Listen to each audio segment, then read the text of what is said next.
Long ago, there was a famous blacksmith who made his fortune forging weapons and armor. War broke out. He supplied the Cairo kingdom with gear, and once the fighting ended, he got rewarded with the title of Baron. Cut to present day. We are with this fat ass who's been dragged into retelling this whole backstory to someone, and bro's reaction is like, what the fuck is he talking about? We then flash back a few hours to figure out what's going on. Turns out our guy just woke up in this body, and immediately starts grilling the servant with weird questions, basically interrogating him about what world this is, what kingdom they're in, whether Murim exists here. The servant is sweating bullets, assuming this rich kid is either on drugs or having some kind of breakdown. We learn our guy's new identity. He's Roman Dmitri, eldest son of House Dmitri, 25 years old, and he is basically known around the estate as Dim-witted Dmitri, or simply as the bitless bit boy. There's also a fiancé situation brewing. Lady Lawrence is supposed to visit today. Roman straight up brushes it off, says he's got more important things to do,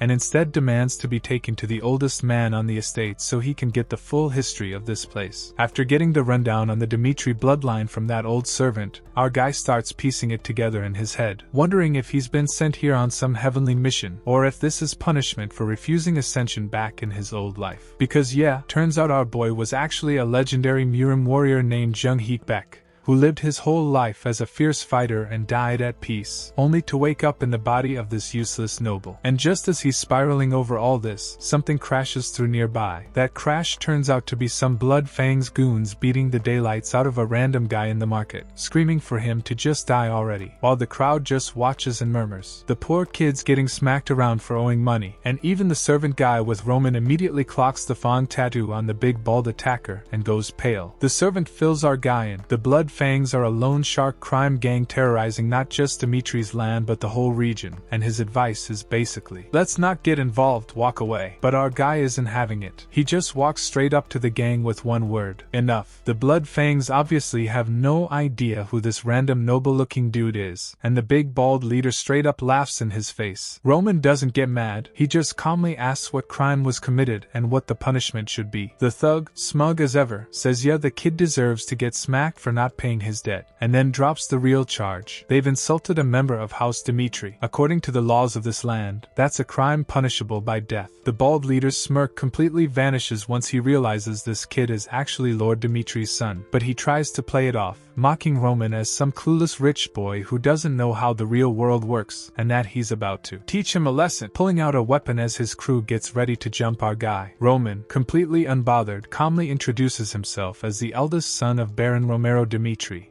and tells them flat out that he'll be the one punishing them. One of the gang members charges at him with a knife, yelling for the others to get him too. But before anyone can blink, our guy moves. There's a flash, a slash, and the dude who attacked him drops, throat slit. By this point, bodies are hitting the ground left and right, and the whole market has gone dead silent watching this. The servant is screaming, "Lord Roman!" in pure horror, watching his master covered head to toe in blood, completely calm, while the last guy tries to scramble away. Our guy doesn't let him. One more swing and it's done. Then we get a flashback. Turns out the real Roman Dmitri killed himself, leaving behind a suicide note and poison, because he was terrified of being sent off to fight in Cairo's mandatory 2-year military service that every noble house has to provide. After all the bloodshed, our guy gets up and addresses the stunned crowd, basically telling them if anyone disagrees with how he just dealt with the Blood Fangs, they're welcome to step up too. Then we cut to a flashback explaining exactly who he really is. This is Jung-Heek Baek, once known as the demon overlord who conquered all of Murim. The story shows just how brutal his past was. Hundreds of thousands of warriors threw themselves at him trying to stop his rise. Back in the present, he's looking down at the bodies thinking this is honestly beneath him. He tells the servant Hans to call the security brigade to clean up the mess, and Hans, visibly shaken, agrees. Then one of the beaten up victims, a guy named Kevin, limps after him to say thanks. Our guy immediately shuts that down, saying he wasn't trying to help him, he just punished the Blood Fangs for breaking the law.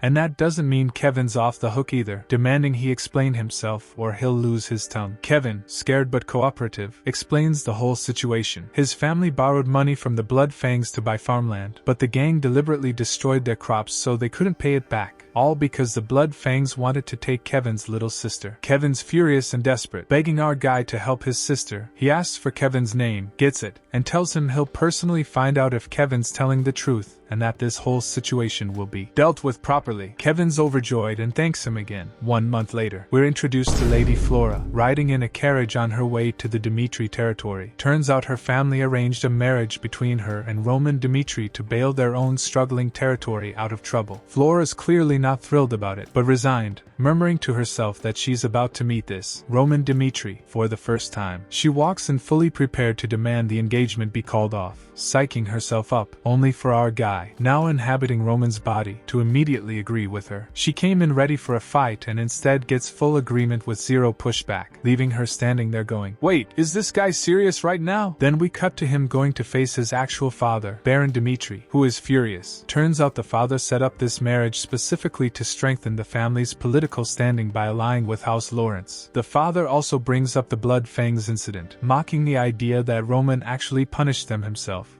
and warns that if the Blood Fangs come for revenge, there's nothing even he can do. Our guy doesn't argue, doesn't grovel, then takes full responsibility, saying he caused this mess so it's only right he deals with it himself. Then Flora shows up, and immediately tells him he's being ridiculous, comments on his bloody bandage, and starts lecturing him about the Blood Fangs gang possibly coming after him for revenge, even if he's an aristocrat. She tells him to just go ask his father for help instead of trying to handle it himself. Cut to Roman's parents. His dad admits he got violent with Roman again, and we get backstory. When they were poor commoners, Roman used to take beatings from his dad. Now that they're aristocrats, Dad swore he'd never let that happen again, but clearly still struggles with his temper. His mom comforts him, saying no one's perfect at parenting, and they both agree they're the only ones who can help their kids succeed. They bring up the Blood Fang incident, so they decide to call in Captain Jonathan to help Roman out. Roman's walking through town with some companions when his guards catch up, panicking that it's dangerous for him to be out given the Blood Fangs might be out for revenge after that last incident. Roman asks Hans how the Blood Fangs got so powerful in the first place. Hans says he's not sure, but explains that the Blood Fangs once wiped out a rival gang in brutal fashion. They stop at a restaurant called Atelier to eat. While Hans is busy stuffing his face and gushing over the food, our guy quietly slips away, telling him to stay and eat, he'll be right back. Before ditching him, Roman tests Hans's loyalty, asking if Hans would say he's loyal to him. Hans, a little offended at the question, confirms of course he is. Roman tells him then to do what's best for him, no unnecessary sacrifices,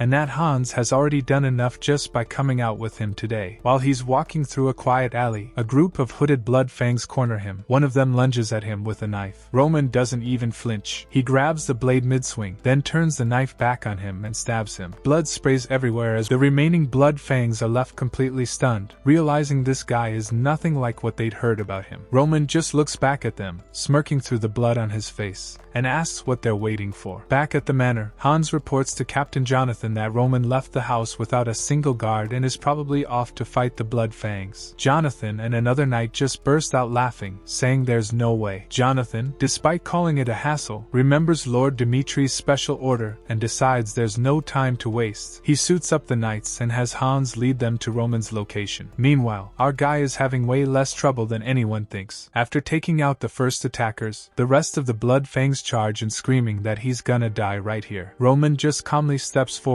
knife still in hand, and absolutely wrecks them, slashing, kicking, casually asking, "Is that all?" He grabs one surviving Blood Fang by the collar. The guy panics, asking if Roman thinks he'll be safe after killing them, and Roman coolly points out he's already killed 2 of them, so that ship's sailed. Roman stabs him in the shoulder and tells him to answer everything he asks. Roman walks into a bar called Tears of Dawn, still bloodied, and casually tells the bartender his order. "Tears of Dawn, year 27. The bartender apologizes, says they don't carry anything by that name. Roman just shrugs it off and tells him to give him the strongest alcohol they've got. Meanwhile, other patrons are whispering, recognizing him. "Is that Roman Dmitri?" The bartender, realizing exactly who's standing in front of him, panics and shouts for everyone to get him. What follows is chaos. The thugs panic and call for backup. By the time it's over, he's taken down 3 Blood Fangs in a flash, leaving the rest of the gang completely stunned, muttering that this isn't the Roman they were told about, and he casually shrugs off a "gang up on him" order from the remaining thugs. He grabs the last conscious guy, the bald bartender, who's begging. "No, no!" Roman just smiles and says they're going to have a quick chat. Captain Jonathan and the knights finally arrive at the wrecked bar to find bodies everywhere. One of the survivors on the upper floor is talking, and it turns out he's spilling that Roman went off to the land of Lawrence. Jonathan's confused. Why Lawrence? And the answer comes, that's where the Blood Fang's actual base is located. Back to the interrogation. Roman's already pulled 2 fingers off this guy and the bartender's still refusing to talk, daring Roman to just kill him since the Blood Fangs will avenge him anyway. Roman just smiles, says he loves guys like this, the type who don't fear death and stay quiet through torture, because they're the ones with the most valuable info. Roman casually pulls out a photo of the man's wife and kid and asks, "What if I killed him instead?" The bartender immediately tries to deny it's his family, but Roman calls him out, saying the kid looks just like him. Then Roman drops some lore on him. He's figured out the truth about the Blood Fangs. Everyone who's come after him so far had massive debts to the organization and weren't actually evil by nature. They just got pushed into becoming evil demons, because the Blood Fangs collect debts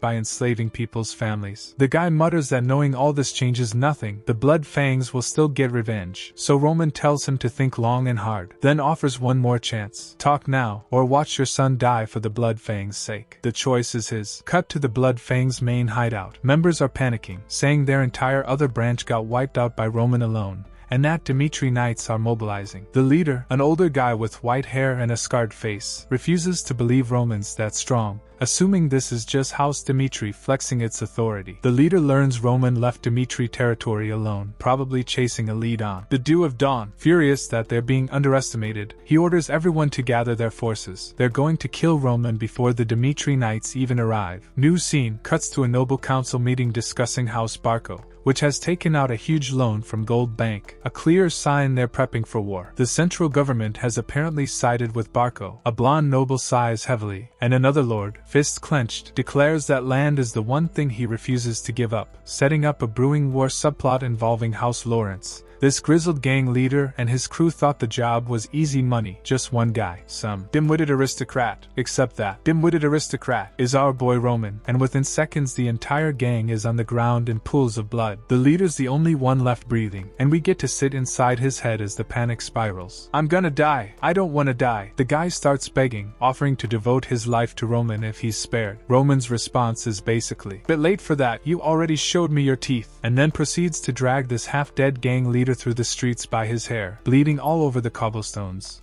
in front of a crowd of horrified onlookers. Once they're in the town square, Roman makes a whole speech, calls out the Blood Fangs by name, says they've been terrorizing the region, and even came after him personally. Then, in front of everyone, he executes the leader on the spot. Splatter. Done. Cut to the aftermath. Word spreads to the local lord's mansion. The nobles are all whispering. One advisor frames it as a huge diplomatic problem. Technically, Roman had no authority to execute anyone here. He cuts off the political nitpicking and demands Roman be brought to him directly so he can hear it straight from the man himself. Our guy Roman Dmitri rolls up to Viscount Lawrence's place looking like he just walked through a war zone and gets straight to business. Lawrence wants to know why our man came all the way to Lawrence territory and put on such a grotesque display. Turns out a few days back, the Blood Fangs, a notorious crime ring that's been a constant headache in Lawrence's territory, jumped an innocent Dmitri citizen. So my boy did what he does best, executed them on the spot. Then, since he figured Lawrence's people couldn't handle the rest properly, he tracked down their base, ambushed it, captured their leader, and took him out too. Lawrence backs off completely, drops it, says he'll compensate Dmitri, and sends our guy on his way. After Roman leaves, Lawrence's whole demeanor flips. He's laughing, genuinely impressed, calling Roman exactly the kind of guy with the guts to make big decisions someday. And apparently he's about to be Flora's husband soon, so no one's allowed to touch him. On the ride home, Roman's knight worries he provoked the Viscount too hard, but Roman just shrugs it off, pointing out Lawrence's own negligence caused this mess. We open on a kid getting tossed into a freezing pit by his father, some kind of divine demon, who basically tells him, "Prove you're strong or die. I've got 11 other kids and can always make more." Cold. That kid is Jung-Heek Baek, and turns out he's the soul now riding around in our guy's body. Inside the pit, our boy gets absolutely jumped by a bunch of other kids who mock him for being just some average brat, despite supposedly being the son of a divine demon. Cut back to present day, Roman soaking in a bath, exhausted, and basically monologuing his whole philosophy to us. He admits this body wears out way too easily, but he also notes he should probably tone down being so provocative, since he's not even at full strength yet and doesn't fully understand this world. Right as he's mid-thought, a servant interrupts. Roman's father, the Duke, wants to see him. Meanwhile, over at the Duke's side, we get a little gossip session. Jonathan confirms that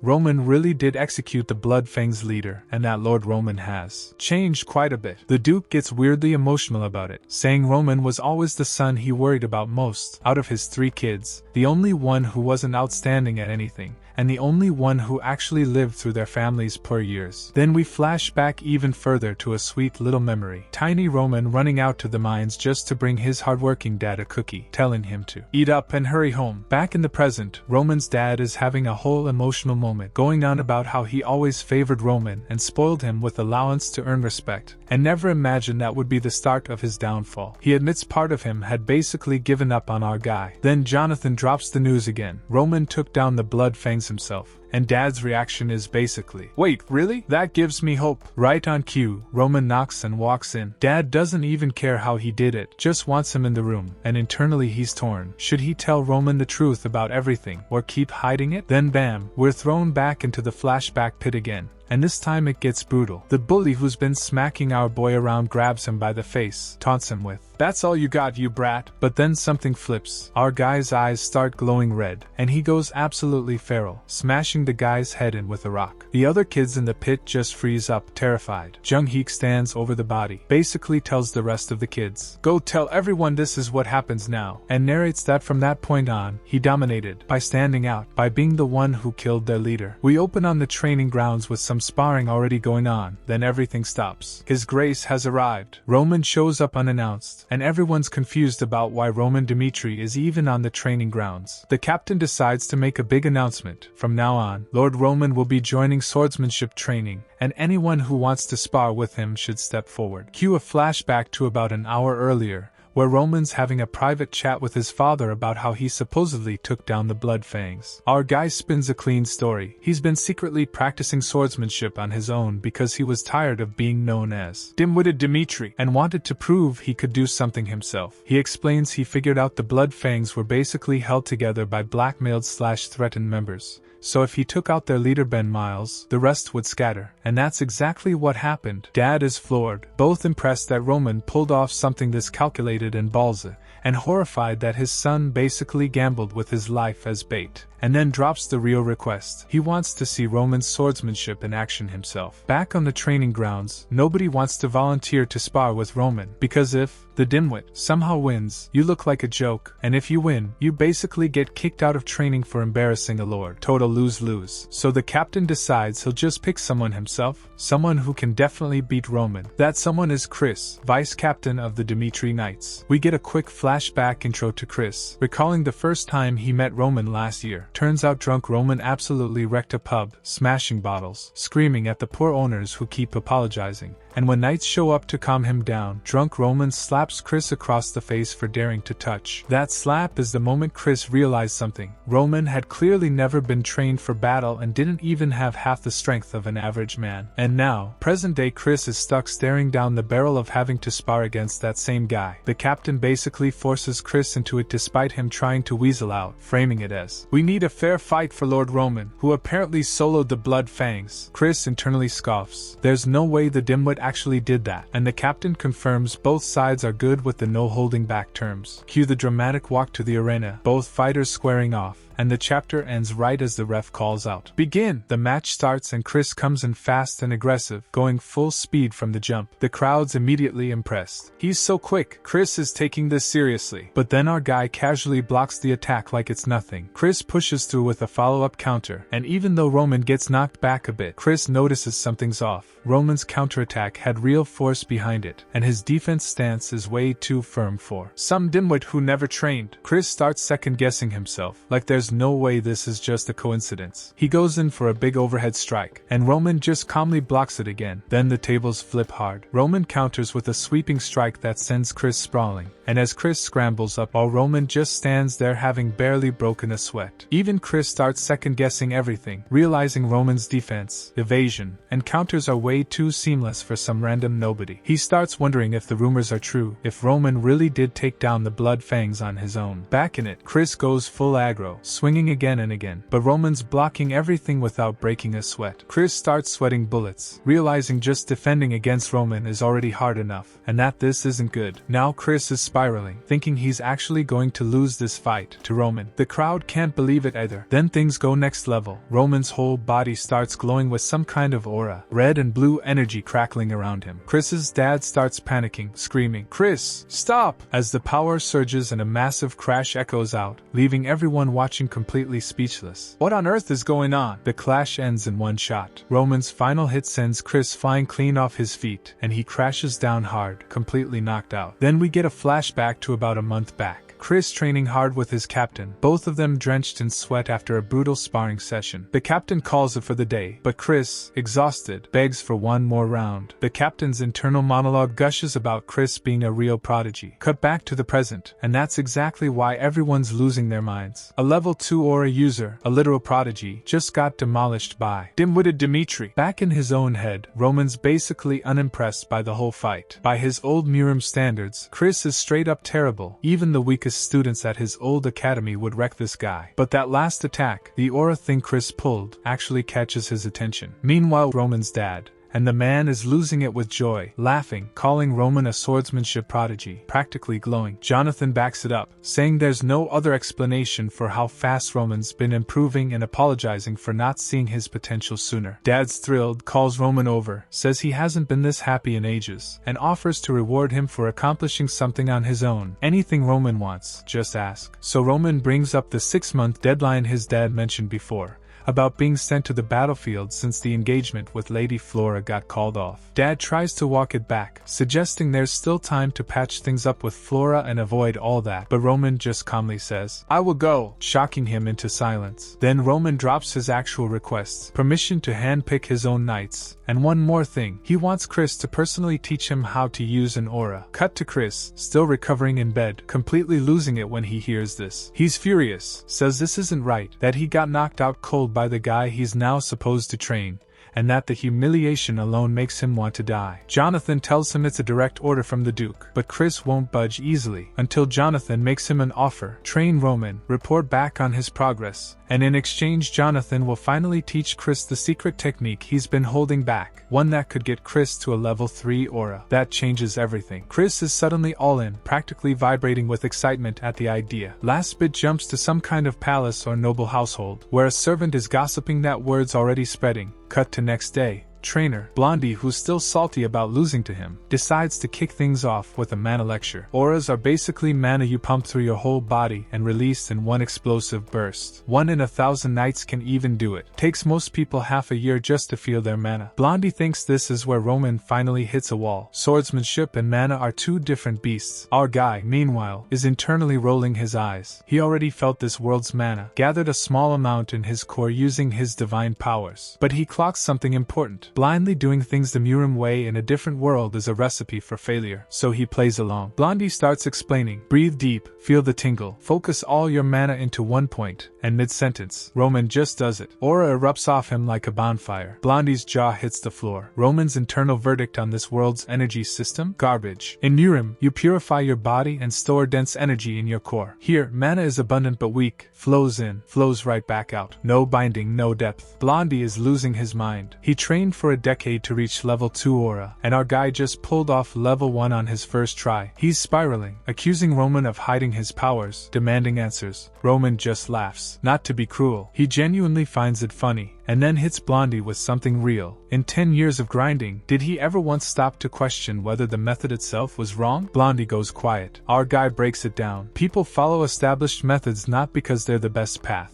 but because imitation is easy and safe. No one blames you for doing what everyone else does. But comfort and peak performance? Those don't coexist. Roman commends the 10 years of effort. Roman walks off, leaving Blondie standing there reconsidering his entire life choices. Blondie stops Roman before he leaves, pride gone. He just wants to know, what should he do from here? Roman smirks. How interesting. The guy who was talking down to our MC an hour ago is now asking him for guidance. We get a flashback to Murim, some legendary figure called the Blood Demon, the guy who founded the Blood Demon cult and basically ran the underworld of the magic realm. Eventually he clashed with someone called Jung-Heek Baek and, after a brutal fight, got defeated. After that loss, the Blood Demon humbled himself completely and begged to be taught. lot. Roman's narration draws the parallel directly. Chris has that same hunger for power, that same willingness to throw away his pride to get stronger. Back in the present, Chris asks Roman straight up how to become more powerful. Roman tells him that's not something he can teach, and even if he could, just following someone else's instructions wouldn't actually change anything about how Chris lives. But he offers something else. If Chris wants to get anything out of him,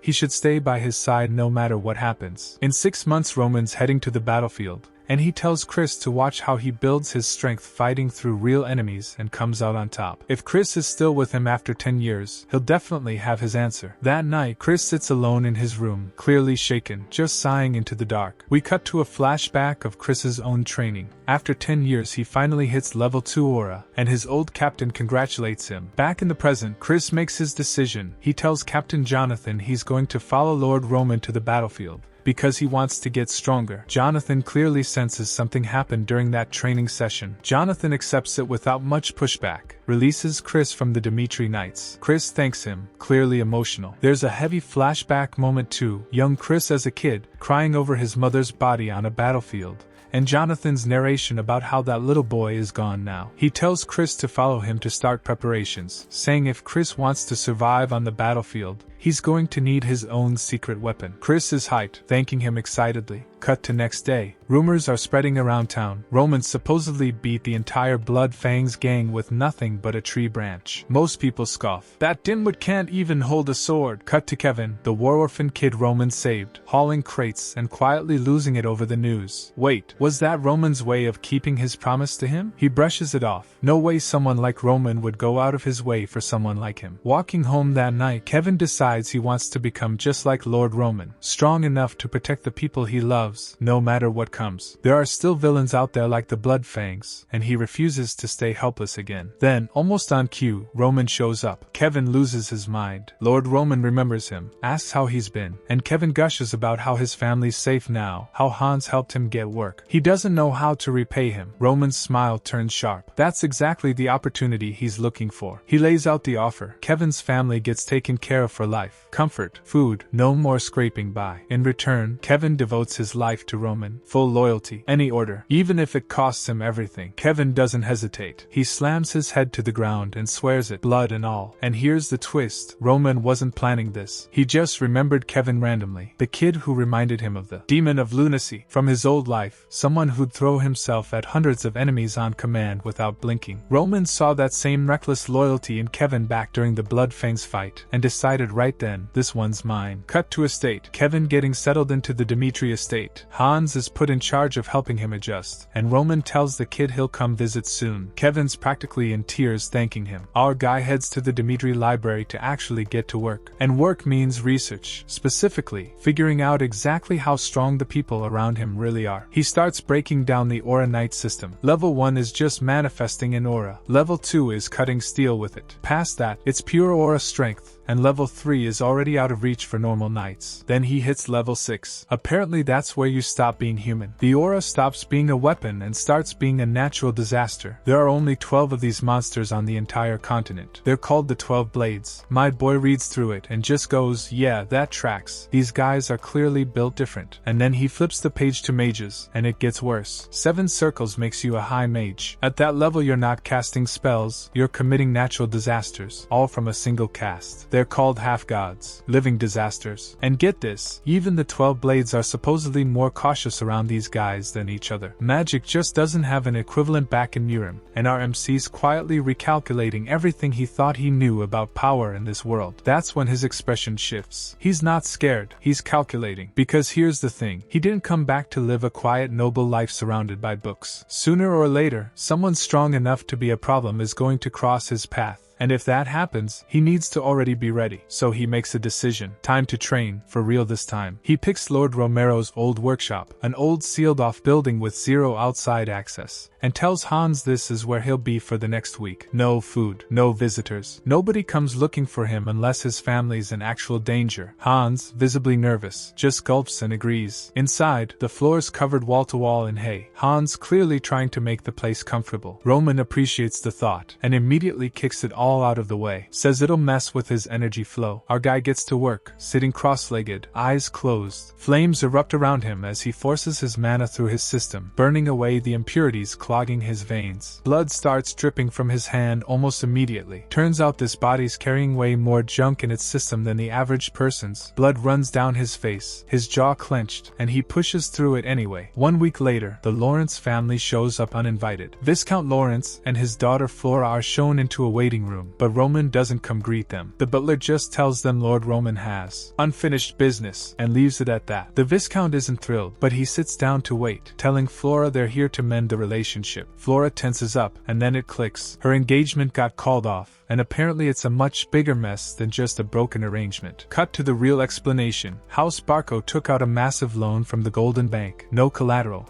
The Viscount's furious, since marrying Flora into House Dimitri was supposed to be their insurance policy against exactly this kind of threat. Without that alliance, Lawrence territory is looking at a war it can't win alone. Flora finally cracks. She knew all of it, knew why her father pushed the engagement, knew the stakes for their land, their people, their name, and she ignored it anyway, for her own sake. Sitting alone afterward, she tells herself to get it together. She refuses to spend her whole life known only as the beauty of Lawrence. Meanwhile, back outside the workshop, Hans is a nervous wreck. He's been pacing all day, wondering when Roman's going to come out, because Viscount Lawrence and Flora have been sitting in that waiting room since morning, and then spots someone walking toward him out of the tree line, lit up by the sunset. For a second he doesn't even register who it is. Then it hits him. It's Roman. Hans practically chokes on his own gasp. Whatever changed in that room over the past week, it's written all over his lord's face, because the way Hans is staring, this isn't the same guy who walked in. We open on Viscount Lawrence sitting in the Dimitri parlor stewing. He's been waiting all day, unannounced, uninvited, and he's absolutely fuming about it. His daughter Flora's beside him, and the old man has clearly worked himself into a full tantrum before anyone even shows up. He finally storms into Roman's father's study, kicks the door open, and starts going off. How dare you neglect a guest? The Dimitris are so petty. Baron Dimitri, Roman's dad, built like a wall, faced like a man who eats nobles for breakfast, just sets his pen down and stares at him. Calm, cold, completely unbothered. He asks one question. Did we make prior arrangements to meet today? Lawrence sputters, admits they showed up unannounced, but says he'd expressed interest in meeting a week ago. Baron Dimitri doesn't even flinch, just cuts straight through it. Do you really think you would have left if we turned you away at the door? Then he lays out the whole thing, clean and cold. When Lady Flora visited Dimitri, our boy Roman told his father straight up he wanted to cancel the engagement. Baron Dimitri scolded him,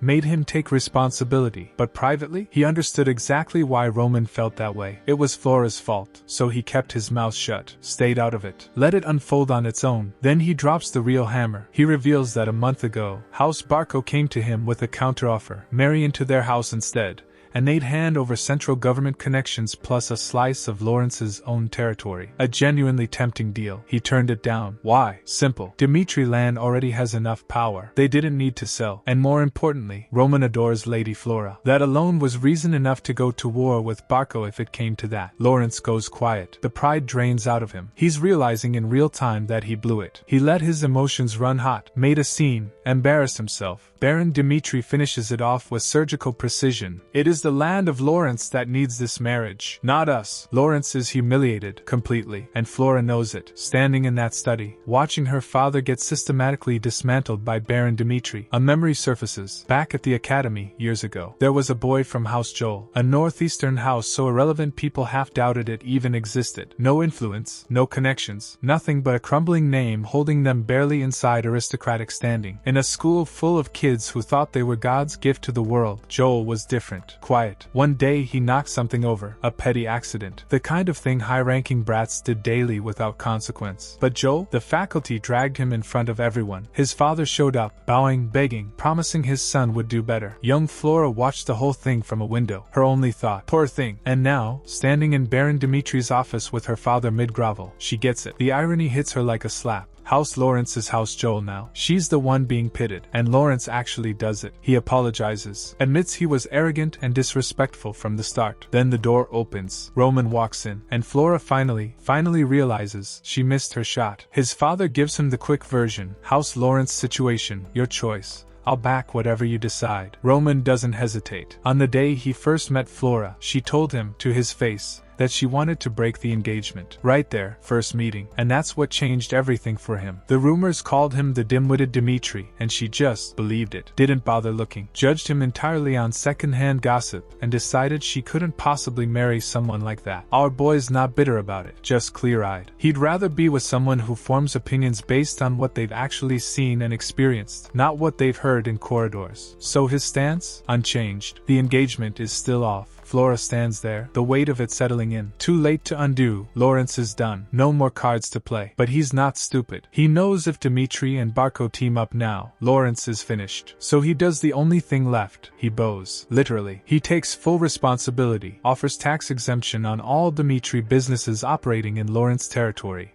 and apologizes for the whole mess. Baron Dmitri waves it off. No need. Instead, he lays out a clean deal. Have Flora publicly announce that she cancelled the engagement for personal reasons. Do that, and Dmitri won't be joining forces with Barco. Lawrence practically tears up saying thank you. The Lawrences leave. Lawrence glances back one last time as the door closes. If only I'd realized that young man's true worth sooner. And then he's gone, carrying the weight of a mistake he can't take back. Now it's just father and son. Baron Dmitri turns to Roman and asks the question that's clearly been sitting on him. What on earth happened to you over the span of this 1 week? Roman tells him plainly. Mana has begun flowing within him. Baron Dmitri nearly falls out of his chair. Mana flowing inside a person is extraordinarily rare. A gift given to almost no one. He's looking at his son, the sane kid everyone called the dim-witted Dmitri. Baron Dmitri collects himself, and then he says something that lands quietly but hits hard. As his father, he will never leave him alone in hardship. No matter what Roman becomes, no matter how far he goes, remember the name Roman Dmitri, because Romero Dmitri will always be there to back him up. Our guy stands there and takes it in. He's spent his whole past life as the legendary Jung-Heek Baek, revered, alone, carrying everything himself. And now, in this new life, he has a father who means it. He thinks to himself, I could get used to this. Then Flora catches him in the hallway on the way out. She apologizes, hasty judgments, the rift between their families, all of it. Roman listens and gives her a clean response. No apologies needed. He had no intention of going through with the marriage anyway. Either of them chose this arrangement. But he does tell her one thing. There was a specific reason he decided to cancel it. At a social gathering of northeastern aristocrats, before he and Flora ever met, word got out about the engagement. Flora's own acquaintances pulled her aside and told her something, that Roman Dmitri was a drug abuser. He says it flatly, just so she knows. Flora's face falls. She knows now those were false rumors, but at the time she couldn't ignore them. Roman cuts through it. Regardless of what happened then, it doesn't change anything between them now. That night, Roman sits down with Hans, his trusted attendant, and asks him something out of nowhere. Had Hans ever seen him use drugs, or show any signs of it? Hans looks mortified by the question. Roman reassures him, not a test, not a reprimand. He just wants to reflect on his past life from a third-person perspective. Hans hesitates, then admits it. About half a month ago, Roman had returned from a social gathering looking terrible. He locked himself in his room, started requesting excessive amounts of alcohol every night. After witnessing that, Hans had privately wondered whether Roman had taken something at that party. Roman processes it quietly. He already knows the truth. When he took over this body, he felt the residual impurities, not from drugs, but from the poison the original Roman drank to end his life. That's what Hans saw. Roman keeps pressing Hans for details on the original Roman's final days. He asks who hosted the social gathering where the drug rumor started. Hans answers, Anthony Barco. The pieces click into place. Anthony Barco, eldest son of House Barco, was the man Roman was closest to before everything fell apart. Roman was about to marry the woman he wanted so badly to be with, and married aristocrats have plenty of legal ways to dodge the draft. So why would someone with everything going right suddenly spiral into suicide over a draft he could have easily avoided? He pushes Hans further. Were he and Anthony Barco close? Hans confirms it. There was no one Roman spent more time with than Lord Anthony, but recently the two had grown distant. Then Roman puts the political pieces together. An arranged marriage between Dmitri and Lawrence would have been a massive obstacle to Barco's plan to seize Lawrence territory, and the cleanest way to remove that obstacle? Make sure the marriage never happened. Barco didn't just want the engagement broken, they engineered the original Roman's total collapse to make sure of it. Hans hesitantly confirms. A few days ago, Roman received a party invite from House Barco. Our guy isn't shaken. He's irritated. How shameless of them. Whether they're testing him or just underestimating him, it doesn't matter. He smacks his own collar straight and asks when the party is. 1 week from today. Without hesitation. Tell them that I'll be there. A young man named Kevin arrives at the the Dimitri estate, led in by a steward who gives him a heads up. Don't be surprised if Lord Roman looks different than the last time you saw him. Kevin steps into the training hall and calls out, mistaking the white-haired figure for someone else entirely. Then he gets a proper look and freezes. So this is what Hans meant by looking different. Roman asks if he's settling in alright. Kevin lights up. Life's been good thanks to Hans's help, but there's something on his mind. We open on him mid-spiral, sweating, gripping a sword like it owes him money. If it means I can become strong, I'll do it. So he grits his teeth, sword raised, and screams himself into it. I'll do it. Outside, oblivious to all of it, Chris is wandering the manor halls asking Hans where Roman's gotten off to. Hans tells him, training just wrapped. Back in the training hall, Baron Dimitri shows up to find blood on a sword and immediately spirals. Are you hurt? There's blood on this. Roman, dead calm, shuts it down. It's fine. That's not my blood. Because here's the twist. None of what we just watched actually happened. Not really. The second Kevin started swinging that blade down, Roman dropped him into an illusion. The whole brutal exchange, the scream, the blood, all of it was Roman testing whether Kevin's will would crack under pressure that wasn't even real. Except Kevin didn't wait around to find out if the illusion was going to hurt him. Before the spell could even fully take hold, he'd already cut his own arm open trying to fight through it. Real blood, self-inflicted, born out of sheer stubborn refusal to back down. He's got guts, Roman thinks, and that's the moment Kevin stops being stray who wandered onto the estate and starts being someone worth Roman's time. Roman's decided what Kevin's getting, the ghost soul demon art. He lays it out plainly. This is a mana art, technically, but it's actually a demon art pulled from the martial academy of his previous life. The demon of lunacy's technique. The moment you use it, your demonic energy starts eating your own mind from the inside. It squeezes power out by tearing through your veins. The demon of lunacy survived mastering it because he wanted to become Roman's blade badly enough to endure the pain. Roman's logic is straightforward. Kevin already sliced his own arm open just to push through an illusion. Kid's got the right kind of crazy. He'll survive this. Kevin, for his part, is a little overwhelmed. Kevin fumbles through his gratitude and then asks the one question that's actually been eating him. Why do you trust me? He vowed his life to Roman, sure, but Roman doesn't know him. What's stopping Kevin from learning the art and just running? Roman shrugs internally. His actual reasoning is more interesting. Blind trust only works if you extend it first, and in Kevin's specific case, Roman is completely certain there's no betrayal coming. He just sends Kevin to rest and tells him training starts tomorrow. Then, almost as an aside, thinks to himself that Kevin will understand eventually. Betraying the divine demon overlord is an incredibly unwise choice. Meanwhile, Chris has been sitting on a crate watching all of this for days, completely ignored. Next day, same crate, now visibly twitching. He thought following Roman meant getting strong fast. Instead, he's watched Roman drill a street kid on sword basics while treating Chris like furniture. 2 weeks in, he finally walks up and just asks, he's sorry for being rude before. Okay, he apologizes, but please teach him something. Anything. Roman's answer to Chris's complaint lands flat and cutting at the same time. Didn't I tell you to watch and learn? Chris splutters. Did he literally mean just stand there and watch? Roman explains without any particular sympathy. Kevin starts from zero, so he needs hands-on basics from the ground up. Chris is different. Chris sees Roman as someone who beat him,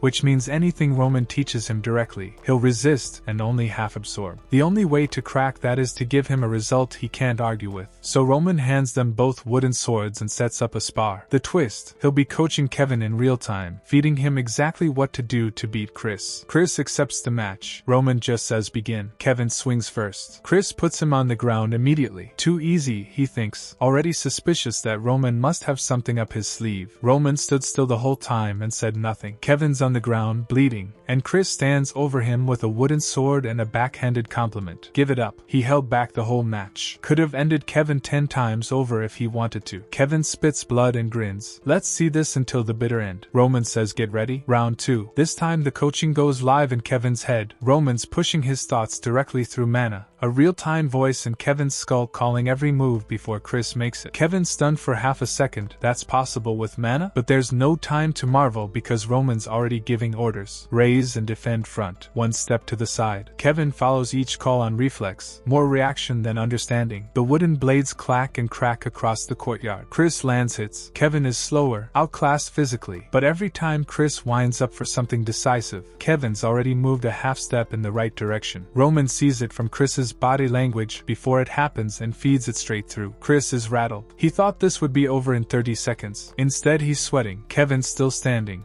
And the brat keeps doing exactly the right thing at exactly the wrong moment for Chris. He starts to suspect Roman's running some kind of trick, but Roman's just watching, expression flat. Kevin eats another shot to the face, crashes hard, gets back up. Roman's voice again, raise your sword and defend from above. Kevin hesitates a fraction of a second too long, smack, right across the jaw. He's on the ground again. Chris is no longer comfortable. He's holding out much longer than expected, he admits to himself. Roman reads it cold. Kevin's no match for Chris physically. He doesn't have the body to keep up, and tells him the offer still stands. Training starts tomorrow, if he wants it. The choice is yours. Cut to Chris in his room that night, face planting onto his bed and immediately asking himself what the hell he was thinking agreeing to that. He won, technically, 1-0. The fight went on twice as long as it should have. He barely scraped it out, and that last move Kevin pulled, the one that nearly put him down, he'd seen it before. Same angle, same timing. It was the exact pattern Roman used when he sparred Chris. And that's when it clicks. Roman wasn't just coaching Kevin mid-fight. He was teaching Chris through Kevin's body. Every move Kevin threw was a live lesson aimed at the guy swinging back at him. Watch and learn wasn't a throwaway line. It was the whole syllabus. Chris sits with that for a moment, then laughs. Next morning he tells Roman he doesn't need his instruction. He'll find his own path to getting stronger. Chris plants himself on a crate at the edge of the training ground and announces he'll observe instead, watching everything Roman does until the day he can surpass him. Roman says, "Shall we continue?" and gets back to work. 1 week later, the Barco socialite party has arrived. So the party has a villain already, and his name is Anthony Barco. Meanwhile, back at the Dimitri estate, Roman is staring at a costume that would get you escorted out of a masquerade for being too much. Hans is making his case with the full force of a man who spent real money on this. Blood, sweat, and tears went into this masterpiece. Roman asks if he's seriously expected to wear it. Hans asks if Roman is seriously considering not wearing it. Roman looks at Hans. Hans does not blink. Roman says fine. Outside, Chris is already in full armor waiting by the carriage. Kevin comes sprinting in late, flailing, helmet crooked, apologizing. Turns out the blacksmith didn't have anything in his size, so the fit isn't exactly dialed in. Quick briefing. They're not just bodyguards today. They're the face of House Dimitri. Everything they do reflects on Roman. Don't be stupid. Don't say anything stupid. Kevin nods with the intensity of someone who has only just learned what a social event is. They pull up to the Barco estate. The party is already in full swing. Crystal glasses, layered gowns, music, the whole aristocratic circus. And already inside, the whispers are running. Roman Dimitri is here. House Barco is angling for Lawrence. Wasn't the engagement their move to get closer? The room had already decided what Roman Dimitri was before he walked through the door. The verdict was in, the laughter was going, and everyone was mid-sentence when the doors opened. Then Roman walked in wearing Hans's peacock catastrophe, and the room went quiet. Not because of the outfit, though that probably didn't hurt, but because the person standing there didn't match a single word they just said. Taller than remembered, different hair, completely composed. The whispers started immediately. That's Roman Dimitri? The woman who'd been describing him as an eyesore glanced over. This is the flashback the chapter earns. Roman, the night before, sitting at a desk with a full stack of dossiers on every house in the northeastern region. Hans asks why. Roman says he's representing House Dimitri. He needs to know who he's meeting and how their families stayed standing. If you want the adoration of others, you need to put in the effort. So when Sophia of House Grizel introduces herself and apologizes for being an obscure name, Roman tells her he knows House Grizel well.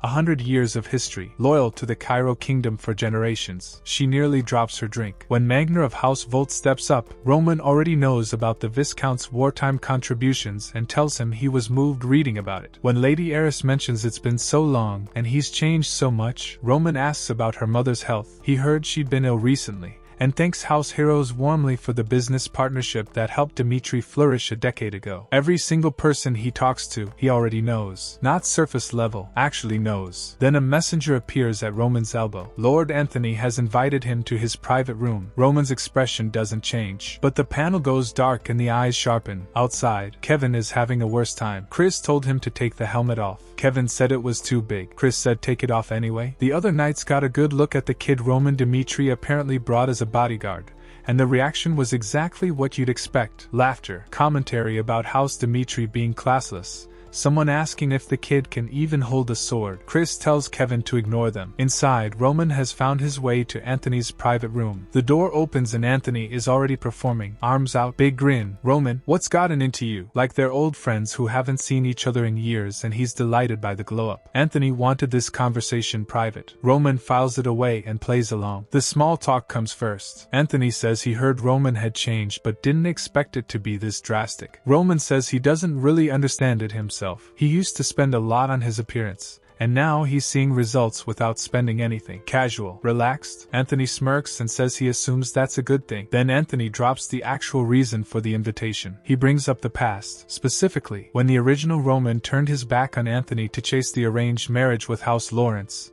then got caught in Anthony's private room with Anthony's cousin. Anthony kept that secret. He covered for Roman at his own parties. And now Roman's here, engagement dissolved, attending a Barco event, and Anthony wants to know, is showing up Roman's way of accepting the offer? The offer being, Anthony keeps the secret buried. In exchange, they discuss an arranged marriage to House Barco. Anthony leans forward with the smirk of a man who thinks he's holding all the cards. Roman, the current one, sits with this, listening to Anthony describe it from across the table, and the pieces land. The original Roman loved Flora Lawrence. Genuinely, completely, whatever his other flaws. He couldn't confess and destroy her reputation along with his own. He couldn't betray the engagement he'd wanted in the first place. And he wasn't willing to hand himself over to the house that had cornered him with a setup. So when the decision point arrived, he chose the third option Anthony didn't offer. He took his own life and wished for death to solve everything at once. The original Roman, the one who drank poison rather than play along, died unable to achieve a single thing through his own will. Our guy has no intention of continuing that tradition. Anthony tries the upside angle first. Two great houses united, absolute power over the entire northeastern region. He sets down his glass with a quiet tap,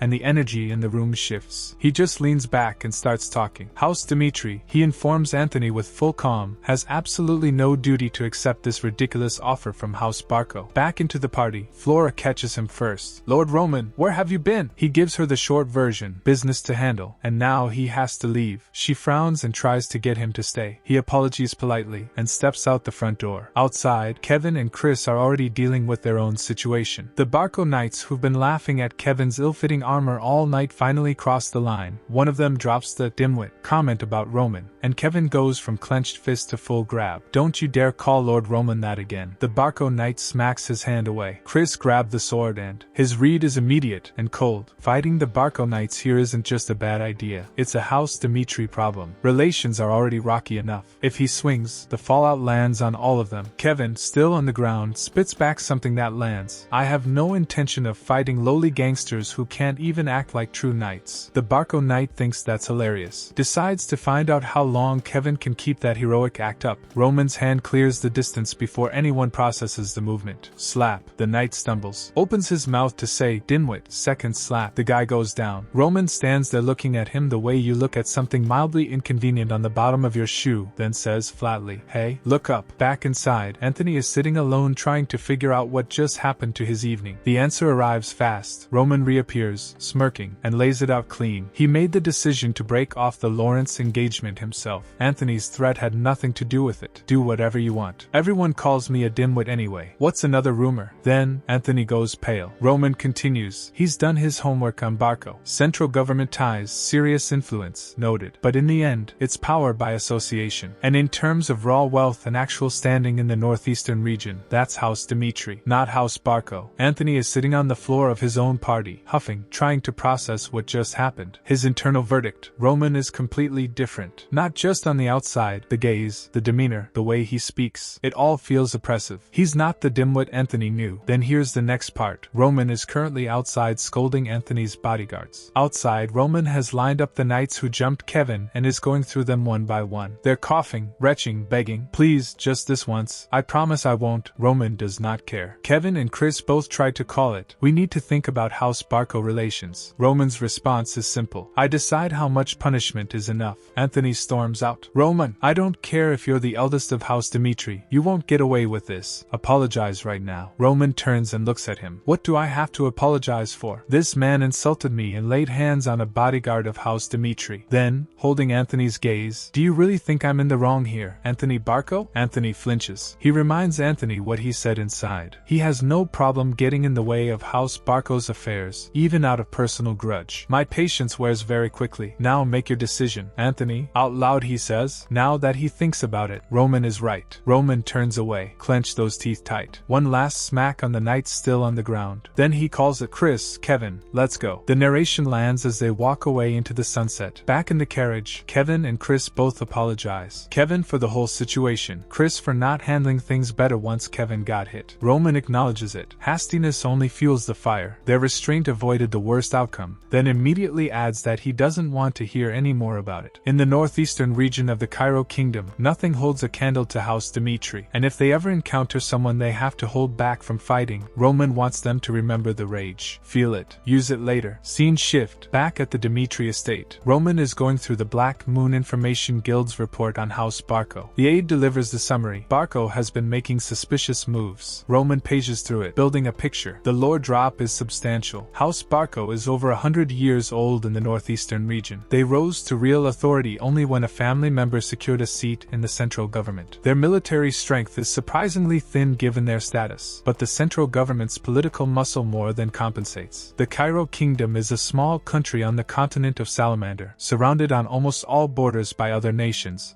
which forced it into deep dependence on central government for survival. That relationship handed houses like Barco enormous intangible leverage. They parlayed that into a massive uncollateralized loan from the Golden Bank, and the funds went straight to the Berga Mercenary Guild, over 100 A-rank mercenaries, whose main income comes from intervening in conflicts between nations. The aide delivers the punchline. Based on current draft activity, Barco is expected to move on Lawrence within 2 weeks. The aide asks if Lawrence even stands a chance. Answer: even if they avoid direct fighting, they'd last a month at best. Roman processes all of this. He told Anthony he wouldn't interfere with Lawrence's affairs. But if he's going to keep living as Roman Dimitri, he can't just let Barco do whatever they want. These are the people who threatened him. House Barco can flex all they want, but there's still no match for House Dimitri. If he called in the full weight of his house, crushing them would be trivial, but that would be boring. He tells Hans he needs to see his father. There's a promise from the past that needs collecting. Scene cut. We're now in Dimitri territory, street level. A battered mercenary with green hair is trudging through town. Lucas, B-rank, visibly beat up, muttering that he almost died because of some aggressive clowns who didn't know their place. He drops his wrecked gear at the blacksmith. The smith laughs at him. You went and got equipment made somewhere else? Dimitri has the best iron in the region. Lucas sighs. Why do you think he's here now? The smith informs him it'll take a while to rebuild everything from scratch. Lucas shrugs. Fine. He was planning to rest in Dimitri anyway. He's sick of the battlefield. Then he spots the crowd. A recruitment posting has gone up, and half the town is reading it. Lucas, being Lucas, has to know what the fuss is about. The posting: recruiting knights. Qualifications: a healthy body and a will to become stronger. Positions: 30. Compensation: 8 silver coins per month. The bystanders react. 5 silver coins feeds a family of 4 for a month, so 8 is exceptional pay. But there's a catch in the fine print. This position is associated solely with Roman Dimitri, not House Dimitri as a whole. Applicants must be willing to dedicate their lives to Roman Dimitri personally. Lucas scoffs. Pledging his life to an aristocrat would cost 50 silver minimum. Not interested. He turns to leave, then whips back around. Hundreds of applicants? Already? He stares at the guy next to him. The man confirms it and asks if it's really worth it, given they'd be serving the dim-witted Dimitri. Lucas's eye twitches. Someone in the crowd clears their throat loudly. You're clearly an outsider. Lord Roman is nothing like he was before. Some guy near the posting is mid-lecture when Lucas actually hears what he's saying. Took down the blood fangs. Treats everyone around him with respect. Lucas's face goes full deer in headlights. What? Meanwhile, Roman gives Kevin 3 days off. Just like that. Kevin stares at him like he's grown a second head. A vacation? Roman tells him rest is part of training, that he's been through a lot, and to go spend time with his family. Kevin says, yes, my lord. Back in his room, Kevin stands in civilian clothes holding a coin purse and can barely process what's happening. He literally mutters, a vacation. To to himself while changing. The concept is foreign. This kid has never taken a paid day off in his life. Hans intercepts him on the way out. "You're not wearing that, are you?" and hands him proper clothes Roman had prepared. Plus 30 silver a month starting now. Spend it however he wants. Kevin walks out into the sunlight humming to himself, arms full of fresh bread, wearing new clothes. The vibe shift is enormous. He's thinking about his sister Marie, who used to complain about the rock-hard bread they ate every day, whose one wish was to try freshly baked bread with whipped cream. Kevin could never afford it. The fresh loaves cost double. And then a memory hits. Dark room, men laughing, someone calling his name, the sound of a hit landing. He clenches his fist, swears he'll get stronger under Roman, that his family will never have to go through that again. Cut back to the present. Kevin walking through town, bread in hand, when something catches his eye. His family through a window, his mom sipping tea, his dad laughing with a donut, his sister spinning around in a flower garden. He stops, just looks at them. His family is just out there living. He can't process it. His parents come running. Big hug. "My son!" Marie shrieking that Kevin's here. Full family reunion energy in a flower garden that used to be a dream and is now just Tuesday. Kevin asks what's going on, and his parents explain. Hans showed up one day and told them Roman wanted to give their family this house and the land. And that was just the beginning. Roman helped them settle in and get on their feet at the castle. His mom says she's felt truly alive for the first time. Kevin's eyes go watery. His dad notices and immediately asks what happened to his face. Kevin waves it off. "No, Roman's not hitting me." But dad goes full protective mode anyway, patting his shoulder, telling him straight, "If this is what you have to go through, we can leave right now." Kevin has to actively talk him down. "Lord Roman would never do that to me." His parents exchange a look. Kevin sighs, sits them down, and tells them what actually happened.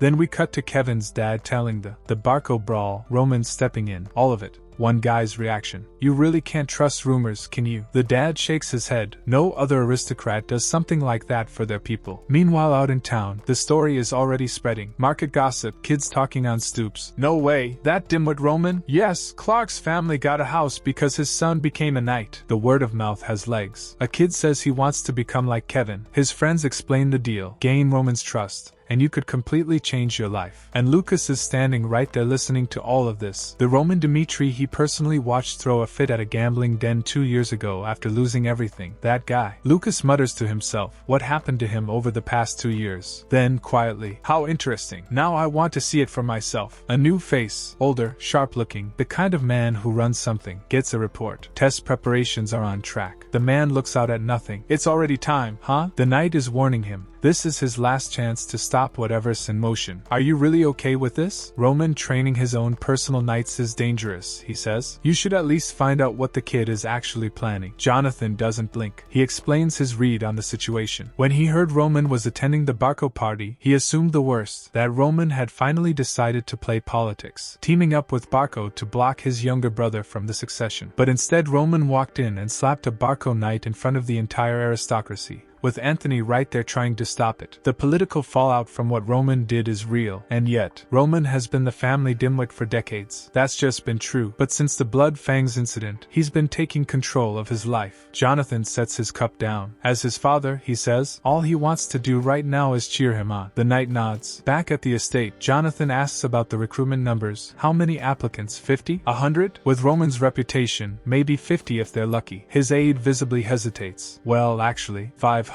Jonathan does a full double take. What? Day of the test. The training ground is packed, buzzing with chatter, and standing among them in that crowd, Lucas, arms crossed, scanning the scene with those sharp eyes. He showed up. Chris steps through the gate. "My lord, preparations for the test are all ready." Roman turns. Night before the test. Lucas is at a tavern, halfway through a barrel of Dmitri dark ale, which, he notes, is still as smooth as ever. But he's not really thinking about the ale. The place is packed with applicants. He's already clocked 5 or 6 who look genuinely capable, and that's just this one in. He notices a table of C-rank mercs being loud in the corner. He notices the guys at the bar who don't register as mercenaries but move like fighters. His brain is running the math automatically. If people this serious are showing up for a posting under a lord with Roman's reputation, something doesn't add up. Then someone walks in. Henderson. Lucas glances over. Henderson, as in, the guy who was supposed to become a Lawrence knight. That was his plan, because Lawrence is his hometown. Henderson explains it to someone at his table. The night Roman took down the Blood Fangs in Lawrence, Henderson was there. there. He saw it, Roman, covered in blood, dragging the gang leader out of the building by the hair. Young lord of an aristocratic house, crossed into a different territory, personally dismantled a criminal organization because they were harassing his people. Can you even imagine that? Henderson asks. Henderson says he doesn't need them to believe it. He felt the energy in the air. He was there. Roman Dmitri is not weak, Henderson says, slamming his cup down. He's a true leader who will fight for his own people. And this recruitment test is a golden opportunity to become one of his men. He's going to pass it and earn a place here. He wants to live as one of Roman's knights. Lucas watches all of this quietly. So this guy is saying Roman Dmitri is actually worth pledging loyalty to. Maybe it's not just coincidence that everyone is lining up to become his knight. Morning, training grounds. The crowd is loud and relaxed. Guys betting beers on the test, laughing, chattering. Lucas stands in it, arms crossed. The chatter cuts out. Roman walks out. No announcement needed. Nobody ordered anyone to do anything, but the crowd parts and bows automatically. Lucas clocks it immediately. The rumors were true. Roman steps up to the platform. Raises your heads, he says, then gets right to it. 30 slots, as posted. But before the test begins, an announcement. He doesn't intend to waste his life staying within the confines of this territory. He will be pushing for higher ground, and in doing so, risking their lives will be inevitable. If you're not here to take this seriously, leave now. The crowd absorbs this. Then he keeps going. If a day comes when your life is taken from you on a battlefield, the regret you feel in that moment should not be about me sending you into danger. The only regret you should have is not being there to witness his conquest of this continent. The crowd stares. Someone in the back. Conquest of the continent? He's barely hanging on to his own house right now. How can someone be this arrogant? But Lucas is quiet. He's looking at Roman and thinking, somehow, I get the feeling he'll actually do it. Chris steps up to explain round 1. Rules are simple. Stand in the designated spot. The archer shoots 3 arrows at you. Those arrows may barely miss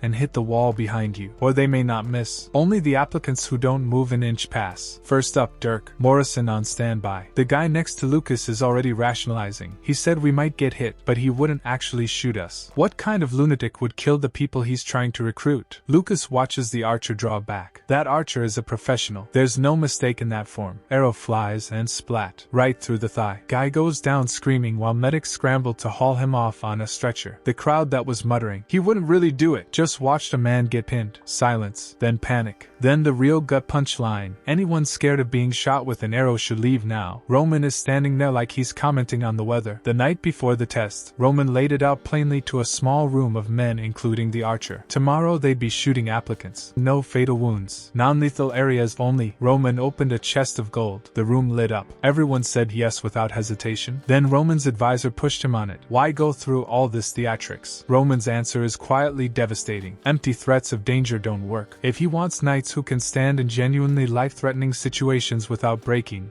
he has to show them that reality up front. He puts the math plainly. Statistically, the odds of getting hit are 1 in 100, and yet he already knows most of them will run from a 1% chance. What he's actually filtering for is something he calls the heart of a beast. People who, when shoved into the worst possible position, still find a way through. Not talent, not skill, something you're born with. He names Kevin, who without blinking offered to cut his own arm off. That's the trait. No matter how strong, will eventually hit a ceiling against someone who has it. Back outside, 400 of the 500 are gone. The grumbling on the way out ranges from, "This is insane," to, "I refuse to risk my life for some minor lord." Roman watches them leave without comment. The test continues. As the fights pile up, one after another, Roman calling, next, like he's doing paperwork. Round 1 is officially done. Of the 400 who stayed after the initial walkouts, 120 made it through with an arrow in them and kept standing. The breakdown Roman observed. Some were visibly shaking the whole time, some were stone-faced. He doesn't care which. What mattered was whether they had the courage to push through the fear, not whether they were afraid. Henderson, for the record, barely made it. The arrow caught him. His brain was about half a second from saying, "Forget it," and then Roman called pass. Lucas clocked it immediately with a smirk.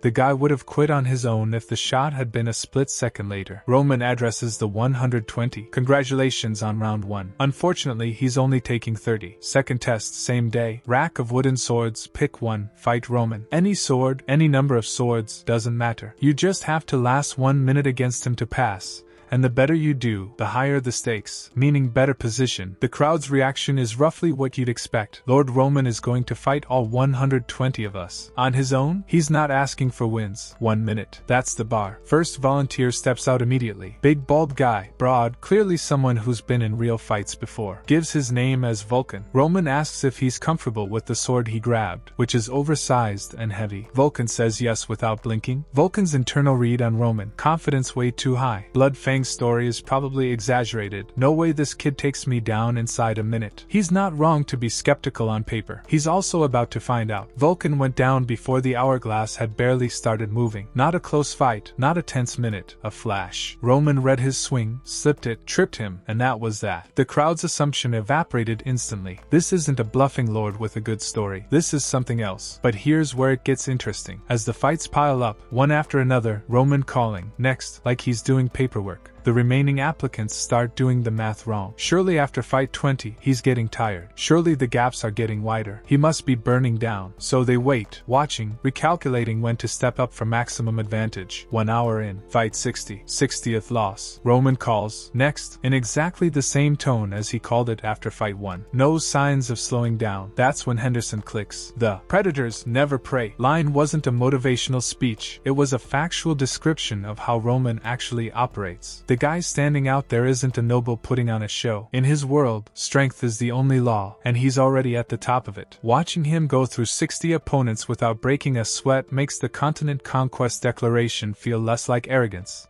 and more like a schedule. Lucas is also recalibrating in real time. Roman Dmitri is still officially regarded as the territory's family embarrassment, which means right now, before the world catches on, getting in on the ground floor is a rare window. His internal calculus is shifting from, "Is this worth 50 silver?" to something that sounds a lot more like opportunity. The remaining crowd has a different problem. No one wants to step up next. Everyone's nudging everyone else forward, whispering, "You go first." Roman gives them about 2 seconds of that before announcing that if no one steps forward, everyone gets disqualified. One person walks out immediately. Easy, casual, like it's nothing. Applicant number 61 is Lucas. His internal framing is telling. He's not here to pass the test. He's here to make Roman remember what kind of person he is. The payment he originally came for doesn't matter anymore. He wants to know whether the man standing out there is actually what he appears to be. The hourglass flips. Lucas attacks immediately. First and only applicant since Vulcan to make the opening move. Sword at the head, dagger at the heart simultaneously. Roman steps back from the dagger, counters with his sword. Clack, clack, swing, dodge. Roman's internal read, he's good. Not best case for the battlefield good, but perfect for a controlled sparring match. Aggressive, adaptive, reading openings as they form. He's got the fighting instinct. Roman's conclusion is also matter of fact. He's not letting Lucas survive the full minute. Lucas is thinking the same math in reverse. Every time he presses a barrage expecting Roman to crack and expose a weak point, nothing. The exchange is fast and brutal. Lucas is throwing everything he has, dual weapon pressure keeping Roman from just shutting it down cleanly. But Roman reads every move. He slips the sword, counters the dagger, and when Lucas goes for one last desperate burst, Roman ends it. Lucas gets sent flying, hits the ground hard, and then we get the flashback that reframes everything. Turns out Lucas has been here before. Not this courtyard specifically, but this exact feeling. On his knees in the dirt with the ceiling of his potential pressing down on him. B-rank mercenary. That's the ceiling. Any average person can grind their way up to B rank through sheer bloody effort, but A rank? That wall doesn't come down through effort alone. You need mana, and if you can't use mana you're done. Lucas can't, so he is. He's survived battlefields where people died every second, made it out alive again and again when he had no business doing so. And the one lesson he squeezed out of all that survival: if you want to live, if you want to win, you do whatever it takes. So our guy throws sand in Roman's eyes, right there in the middle of the recruitment test. He just told us to survive a minute. There were no other rules besides that, and they're not wrong. Lucas charges screaming, weapons up, absolutely committed, and Roman stares directly back at him anyway. That stops Lucas cold. Somehow this man, sand-blinded and bleeding from the eyes, is still locked onto Lucas like he can see every inch of him. Lucas starts laughing, that exhausted, disbelieving laugh of a guy who just ran out of moves. He drops his weapons. I surrender. Chapter ends there. Flashback. The demonic cult. Before you ever touch martial arts, before you train a single technique, The very first thing they drill into you is this: don't perceive your own eyes. In battle, a single blink can be the difference between living and dying, so demonic cult members are trained, systematically, ruthlessly, to calculate their blinking the same way they calculate their breathing for inner power circulation, no matter what hits your face. Back in the present, Lucas standing there soaked from the water splash, stewing. If I knew this would happen, I wouldn't have used the sand. His whole logic was do anything to survive the minute, and he executed perfectly on that logic. But now it feels cheap. A shameful victory that wasn't even a victory. What really gets him is Roman's reaction. Zero anger. Didn't ask why Lucas threw sand, didn't lecture him, just called, next, and moved on. Lucas is spiraling. Is he disappointed? Was he expecting nothing from me to begin with? Is he going to punish me? Next, that one word floors him. Roman already confirmed internally what Lucas was to him. A man shaped by blood and survival, carrying more battlefield experience than he lets on, but still someone Roman has seen worse than. Because Jung-Heek Baek stood in seas of blood, literally, enough to fill an ocean. That's how he became the divine demon who conquered Nirim. And now he's just calling the next applicant. The hourglass flips. Lucas set an example, just not the one he intended. The moment he threw sand and lived, every remaining applicant in that queue recalibrated. Cheap tactics don't get you disqualified. The rules said survive 1 minute, nothing else. So the rest of them came out swinging with everything. Roman's internal note: cross the line and you're gambling your fate. Fight 100 rolls around, 2 full hours in. Roman not winded, not sweating, completely unchanged. Here's why. Back in Nirim, Jung-Heek Baek learned combat breathing the hard way, forged in a land drenched in blood where nobody went easy on you just because you were tired. If you let your breathing slip, your body slowed.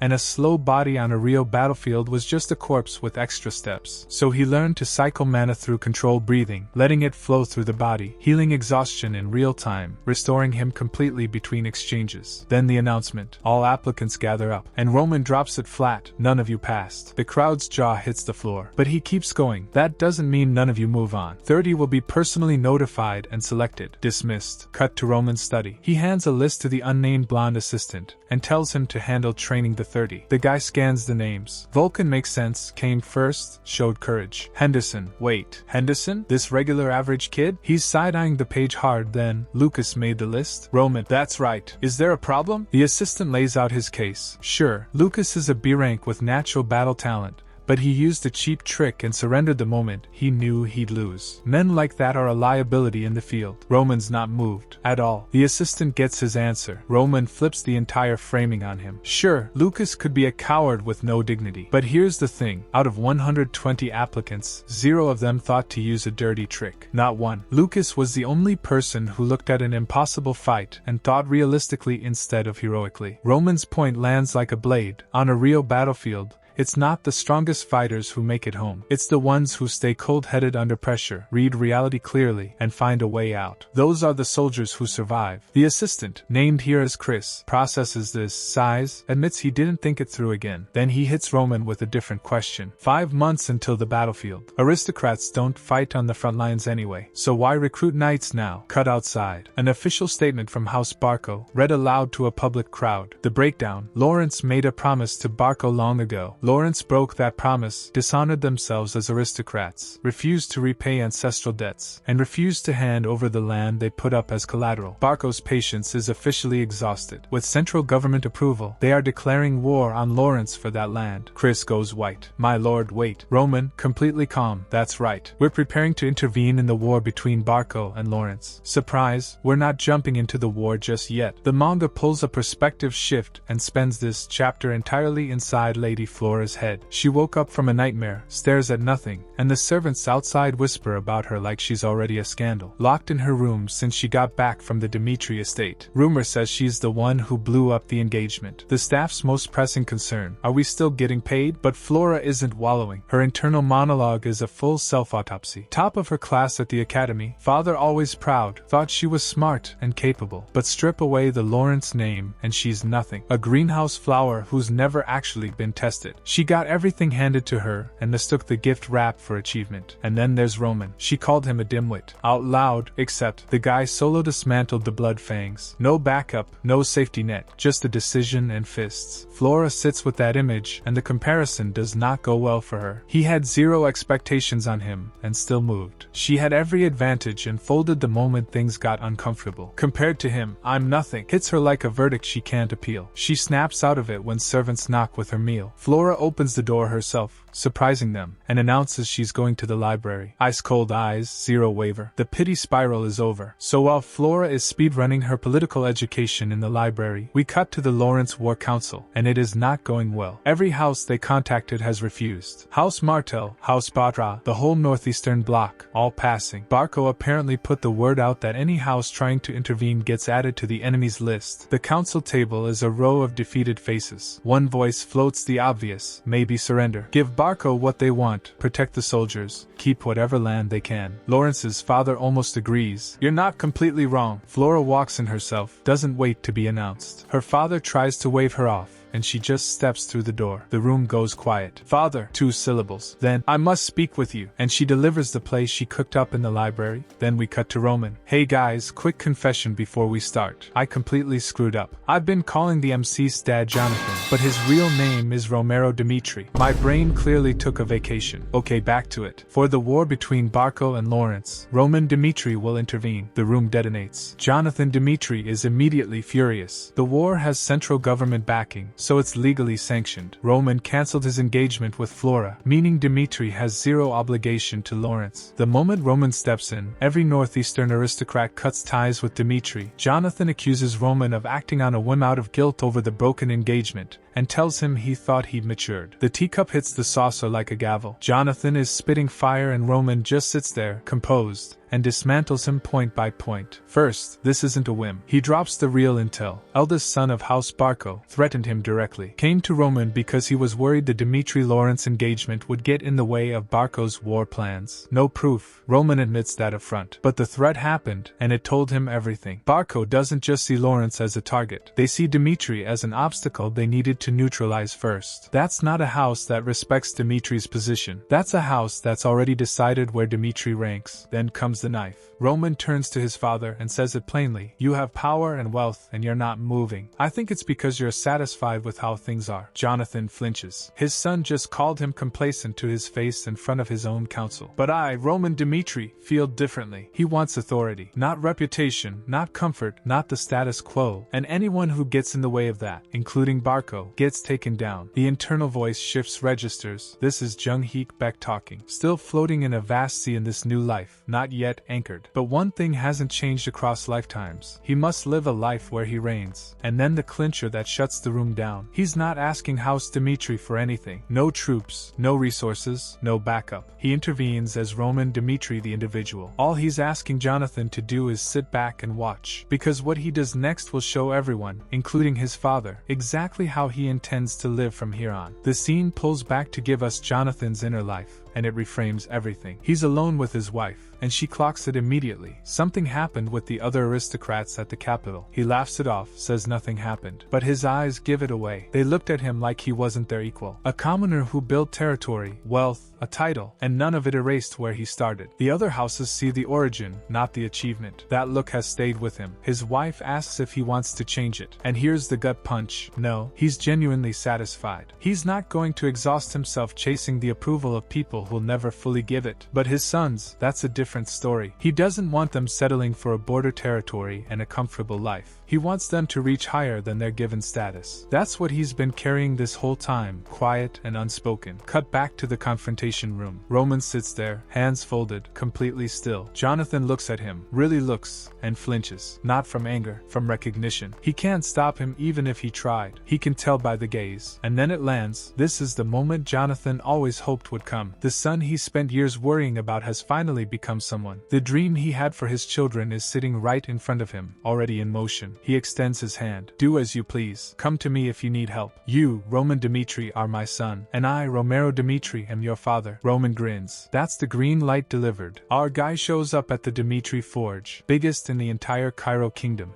and walking through it makes that obvious. 30+ workshops packed into one blacksmith street, hammers going non-stop, iron everywhere. Roman takes it in, and the math clicks instantly. The Dmitri fortune didn't come from noble blood or political favors. It came from here. The iron mines behind Dmitri land hold the largest reserves in the kingdom. The blacksmiths mine it themselves, process it themselves, and sell the finished weapons at premium prices. Every house in the northeastern region keeps good relations with Dmitri for one simple reason: losing access to Dmitri iron means fighting a war with substandard weapons. That's not a risk anyone in the Cairo kingdom takes lightly. He asked Romero for one thing before leaving: weapons and armor for his soldiers. Romero put his teacup down and gave him a name: Master Hendrik. Former head blacksmith of the forge, ran the whole operation until Romero got his aristocratic title and handed it off. Hendrik is the family's master smith and handles all forging needs. Romero's reference gets Roman in the door. But there's a catch: the Dmitri blacksmiths don't bow to the family name automatically. They're craftsmen with pride. Only someone who actually understands forging, the basics and the techniques, earns their real trust. He clocks it and doesn't flinch, thinks back on how the old Roman acted and admits he can't blame them for the attitude. Then a big silhouette fills the forge entrance. Gray beard, built like a wall, arms like load-bearing columns. Well, look who we have here. What brings you here? Roman looks up at him. I'm sure my father told you why I've come. Hendrik figured he only came around because he blew his drinking money and needed something to pawn. Tells him to just take whatever junk he wants off the pile. Cut to said pile, a heap of rusted, broken-looking gear. Hendrik's dead serious that this is what 30 soldiers get. Our guy asks if that's really the best he's got, and Hendrik, visibly stunned, snaps back that if it wasn't for Roman's dad, Baron Romero, he wouldn't be getting anything at all. Then he goes for the jugular, brings up Roman's younger brother Rodwell,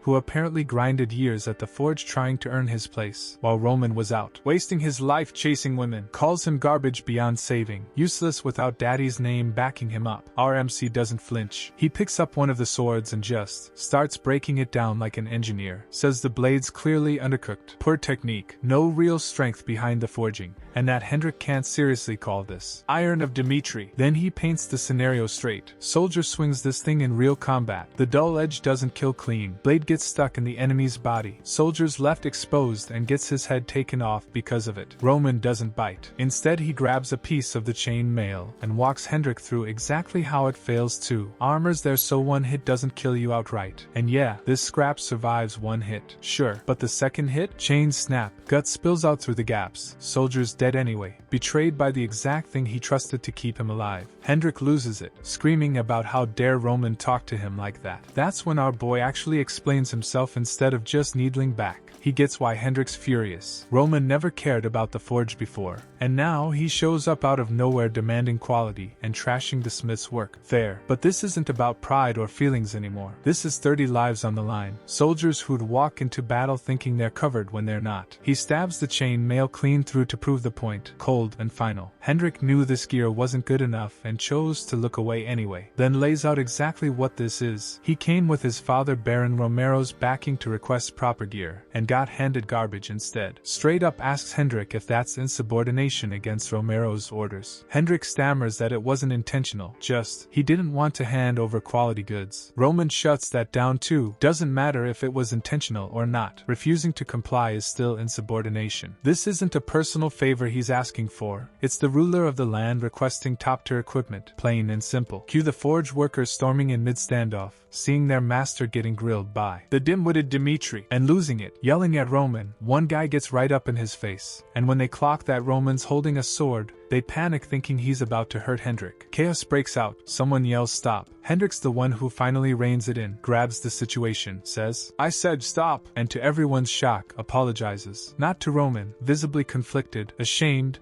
the old man just goes quiet. Then we get a flashback. Young Hendrik, apprentice under his own master, absolutely fed up, grumbling about how his master teaches him nothing, just barks chores and swings on him over the smallest mistakes. When the heck am I going to become a real blacksmith? We see the abuse in flashback too, his master backhanding him across the face for trying to forge a sword on his own before he was ready, screaming to throw it out, threatening to ban him from ever touching a forge again if he tries that again. Cut to Hendrik as a young man, now clearly out on his own, offering a customer a coin for a sword, admits it's not enough for a proper blade, but it's all he's got, and begs for credit, swearing he'll repay tenfold once he starts earning off it. The shopkeeper isn't moved, snaps at him to stop begging and get lost. Hendrik keeps pushing, says he's got a family to feed, just this once. Gets shut down hard. I said, get out. Last shot is a young, sharper-eyed Hendrik watching this play out from a doorway. The flashback keeps going. Wandering later, exhausted and broke, a stranger flags him down. Turns out the guy overheard Hendrik's sob story earlier and just hands it over. Free. Says he doesn't need the money. That blade was headed for the scrap heap anyway, and all he wants is for the swords he makes to actually be useful to somebody. Hendrik lights up, gushing thank yous, practically glowing with gratitude. It's the first real kindness he's been shown in this whole miserable stretch. Then the gut punch. Cut to a body in the dirt, bloodied, unmoving. A man who'd been posted as a marketplace bodyguard, killed on the job. Word spreads fast through the gathered crowd, whispering, and the detail lands like a hammer. His sword cracked mid-fight against a band of thieves. That's what got him killed. People murmuring about his wife and kid, what happens to them now. And there's Hendrik, dropped to his knees in the rain, realizing with horror that this is the exact sword he was gifted,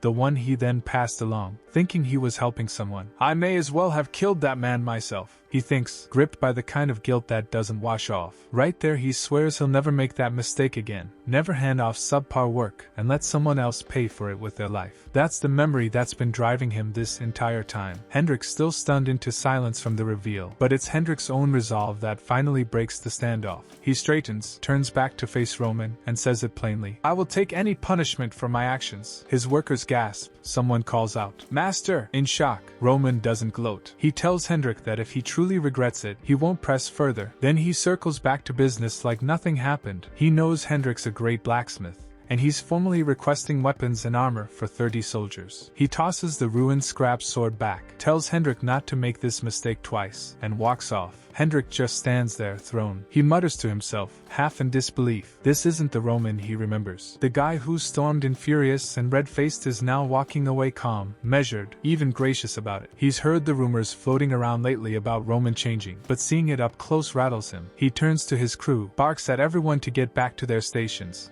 and the whole forge snaps back into motion, hammers ringing. One of the smiths, casually working nearby, drops a bomb. 3 years ago, when the old drunk, dissolute Roman had his allowance cut off by Romero, he snuck into the forge and stole one of Hendrik's swords, then hawked it to a shady street merchant for pocket change. Not just any sword, Hendrik's personal masterpiece. 6 months in the design phase alone. 3 more months of grueling labor to actually forge it, and Roman sold it for next to nothing. The smith tells him flat out, you have no idea what it feels like to have your life's work stolen and dumped for scraps. Roman has nothing to say to that. The past Roman really did cross a line here. Back in the present, Hendrik eyes him, sizing him up, clearly still processing the change he's seeing. He tells Roman flatly he hasn't fully forgiven him just because of today's apology and turnaround. Reminds him, the heart of House Dimitri lives in this forge. Then, he needles Roman one more time. If he ever picks up a hammer and makes something himself, even something shoddy, maybe Hendrik's opinion of him would shift. Roman doesn't rise to the bait, just says if that's the bar, it'll happen soon. Tells Hendrik he's heading out and will be back once the gear's ready. Cut to Roman alone, arriving at a rundown annex, the old training grounds he apparently used before. He's quietly satisfied it's all still set up the way he left it. Tools intact, forge functional. He stokes the furnace himself, watches the flames catch, and settles in. Let's begin. We open with a memory, back when Jung-Heek was still living his Murim life.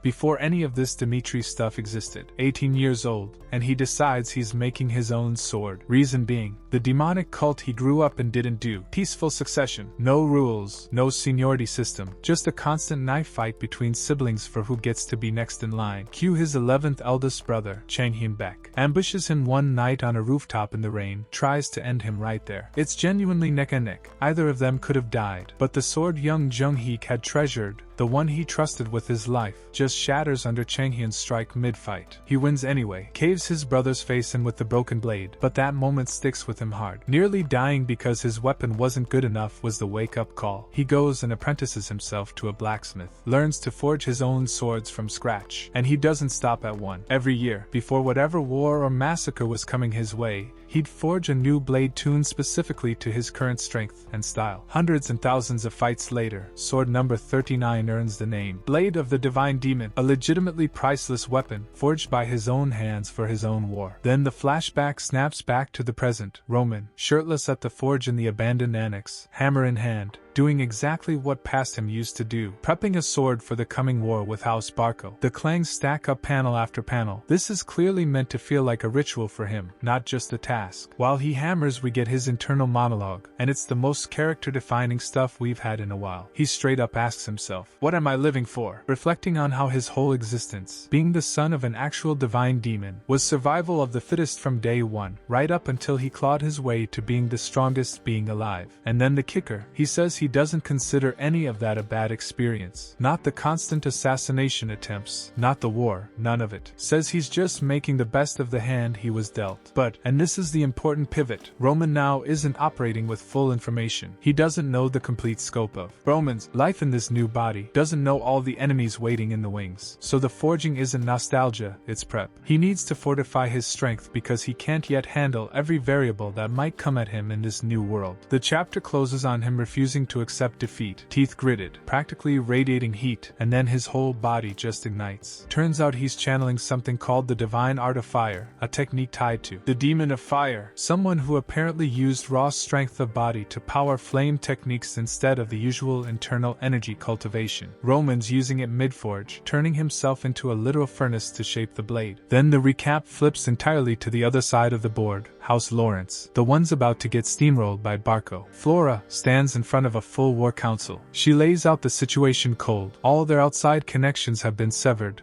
There's a serious power imbalance, and they're being cornered with nowhere left to maneuver. The council's older members push the obvious argument: surrender now, save the soldiers, don't throw lives away in a fight they can't win. She flatly rejects it. Her reasoning: this isn't really about territory for Barco. Barco borrowed money from the Golden Bank, with zero collateral, meaning a brutal interest rate, to fund this war, which only makes sense if Barco and the bank are already planning to strip Lawrence's land for resources once they win. In other words, surrender doesn't save anyone. It just hands both parties exactly the payout they're banking on. So she pitches something else, not blind defense, and not a stand and die last battle either. Her plan is scorched earth, abandon this year's crops, burn the fields themselves so there's nothing for Barco's forces to loot or live off, then hole up, stockpile whatever rations they've got, and grind it out until winter hits. The implication being winter will bleed Barco's army harder than it bleeds Lawrence's defenders. The old advisor pushes back on the scorched earth plan. Just until winter? But Flora turns that into her actual point. The Golden Bank's reach spans the whole continent,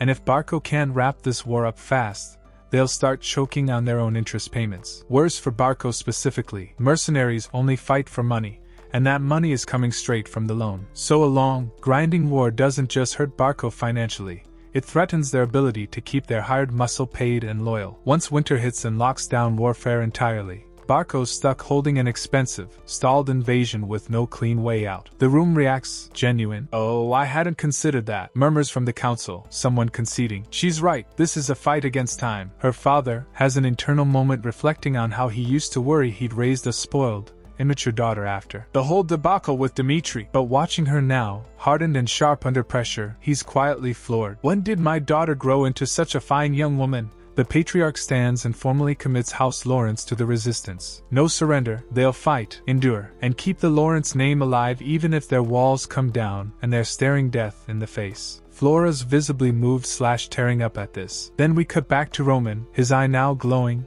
body radiating heat and hissing steam. And then, the blade is done. First sword forged with his own hands in this new life. He holds it up to the sky, calls it his first sword, and formally names it, fittingly, Salamander, tied to the world he's now living in. War's officially started. Barco's man rides out to the walls before Lawrence's patriarch and lays out three choices: surrender and come out alive, meet them on open plains for a fair, duel-style battle, or just get slaughtered inside their walls. He frames surrender as the only way anyone survives. Lawrence's patriarch shuts it down cold, calls out that Barco's ancestral debt claim is built on forged documents, declares he has zero intention of sacrificing his people, and rejects the negotiation outright. Any method of battle will do, he says, since he's not backing off the walls either. Barco's rep, visibly gritting through it, gives the scripted "We respect your choice" line but warns they'll pay in blood for whatever happens next, and the actual war kicks off. Full-scale siege, Barco's archers firing volley after volley. Lawrence's side clanging shields and taking hits but holding the line, no one backing down. We get flashes of a furious Barco commander screaming about, "Arrogant little pests." Barco brought 3 times Lawrence's manpower, and fully expected to steamroll them inside an hour. Turns out Lawrence dug moats deep enough that Barco's forces can't even close the distance. And they've been raining arrows non-stop from the opening minute, meaning they didn't just prepare, they stockpiled serious battle supplies in an extremely short window. Barco's commander is stunned, practically can't process it. How much have they prepared in just a week? He genuinely didn't think Lawrence would put up a real defense at all, expected an immediate surrender to save what little land they could. Instead, Lawrence sealed their doors and bet everything, risking total destruction of the house rather than folding. We open on Barco's commander, seething, asking, "What went wrong here?" He orders his men to prepare that, sneering that Viscount Lawrence isn't tough at all, and confidently predicting they'll crack under enough pressure. Same as when the old Lawrence patriarch once tried to sell off his own daughter to House Dmitri out of desperation. His read on Lawrence's character: cowardly, prone to folding in a crisis. Meanwhile, on the Lawrence side, there's a genuinely warm beat. The patriarch and Flora are up on the wall, and he turns to her, visibly humbled, and says flat out, "You were right." Barco's men have retreated, clearly rattled by Lawrence's defensive prep. He asks how she even came up with the plan. Flora's answer: after the whole Dmitri marriage debacle,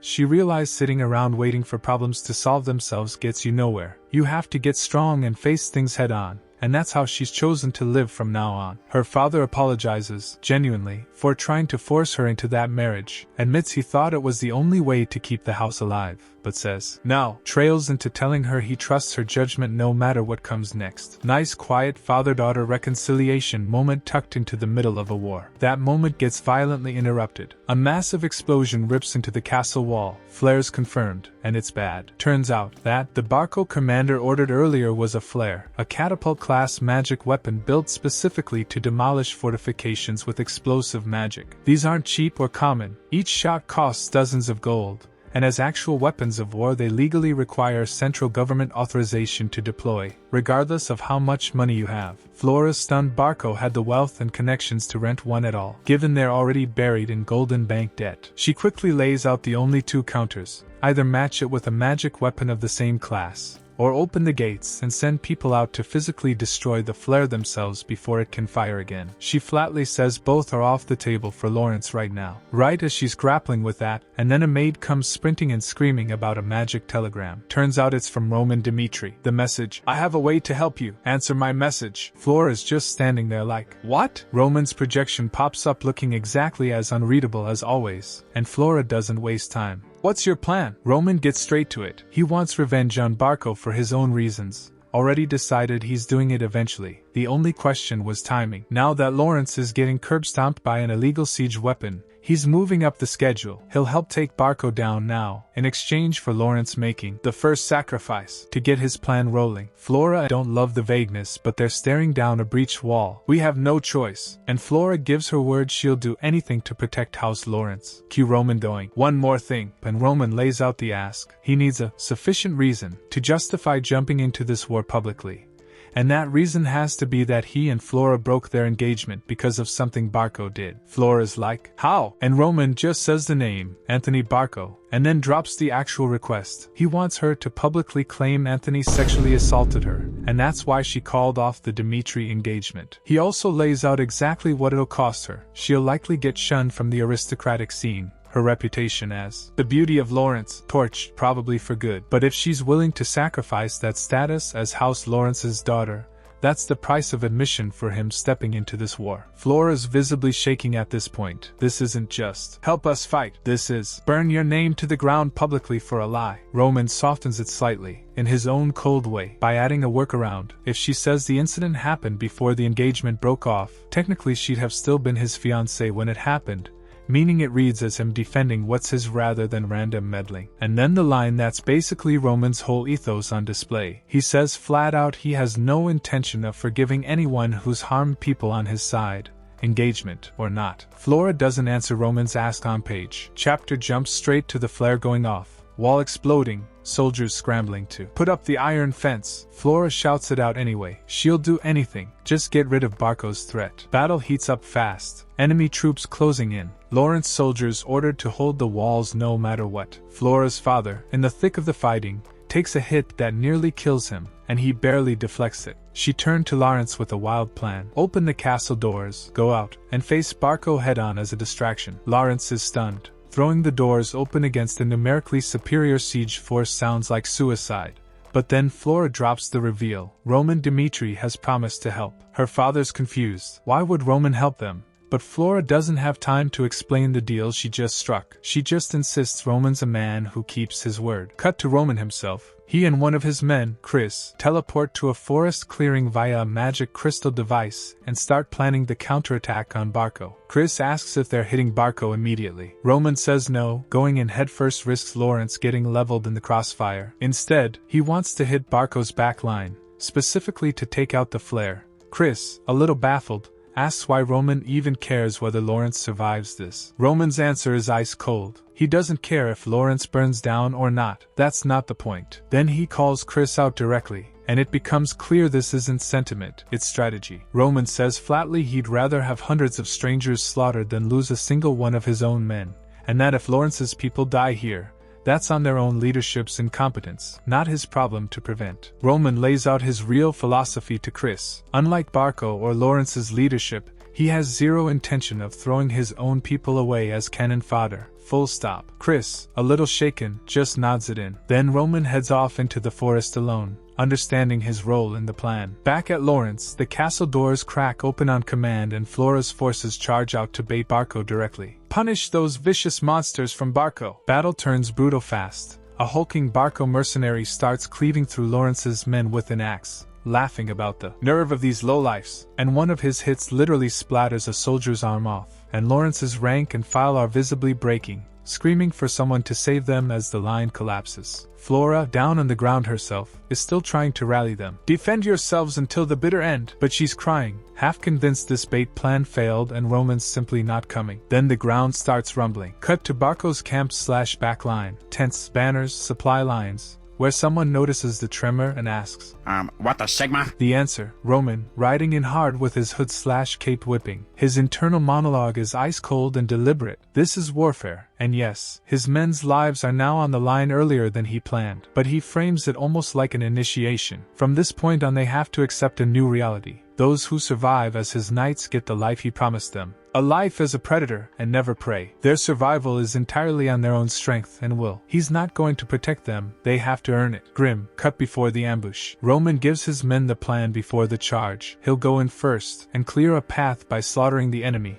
and their job is just to mop up survivors behind him. Simple, brutal division of labor. Meanwhile at Barco's front line, the commander is openly mocking the incoming force, scoffing that Lawrence's side doesn't have the manpower to stand a chance, sneering at these arrogant little brats, before ordering his shield line to brace. Then Roman moves, and this is where the chapter shows us exactly why he earned the title, Divine Demon. Full flashback intercut with the present battle. Riding at full gallop, he starts cutting down enemy soldiers and their horses in single continuous passes. We get narration pulling from his Murin past. The righteous faction used to say the divine demon was always at the front of the cult, leading the charge personally, and that facing him head-on was suicide. The divine demon is invincible. There's a reflective beat here too. People back then wondered why someone who'd already become the divine demon would keep choosing the most dangerous position on the field instead of hanging back and directing from safety. The narration says the reason hasn't changed then and now. The strongest fighter has to be the one at the front, because that's what actually breaks the enemy's morale. Kevin grids through the fear and rallies the others. We must serve our leader, and they push forward, killing riders as they go. Cut to Kevin getting the killing blow on an enemy rider. A young blonde knight, established earlier, green eyes, channels his own resolve. I must follow in my leader's footsteps, and starts cutting down enemies with actual sword blow effects of his own. Clearly inspired/empowered by watching Roman work, and someone shouts, "We need to stop that monster!" And Roman turns his attention toward it. He spots the actual target, the flare weapon itself,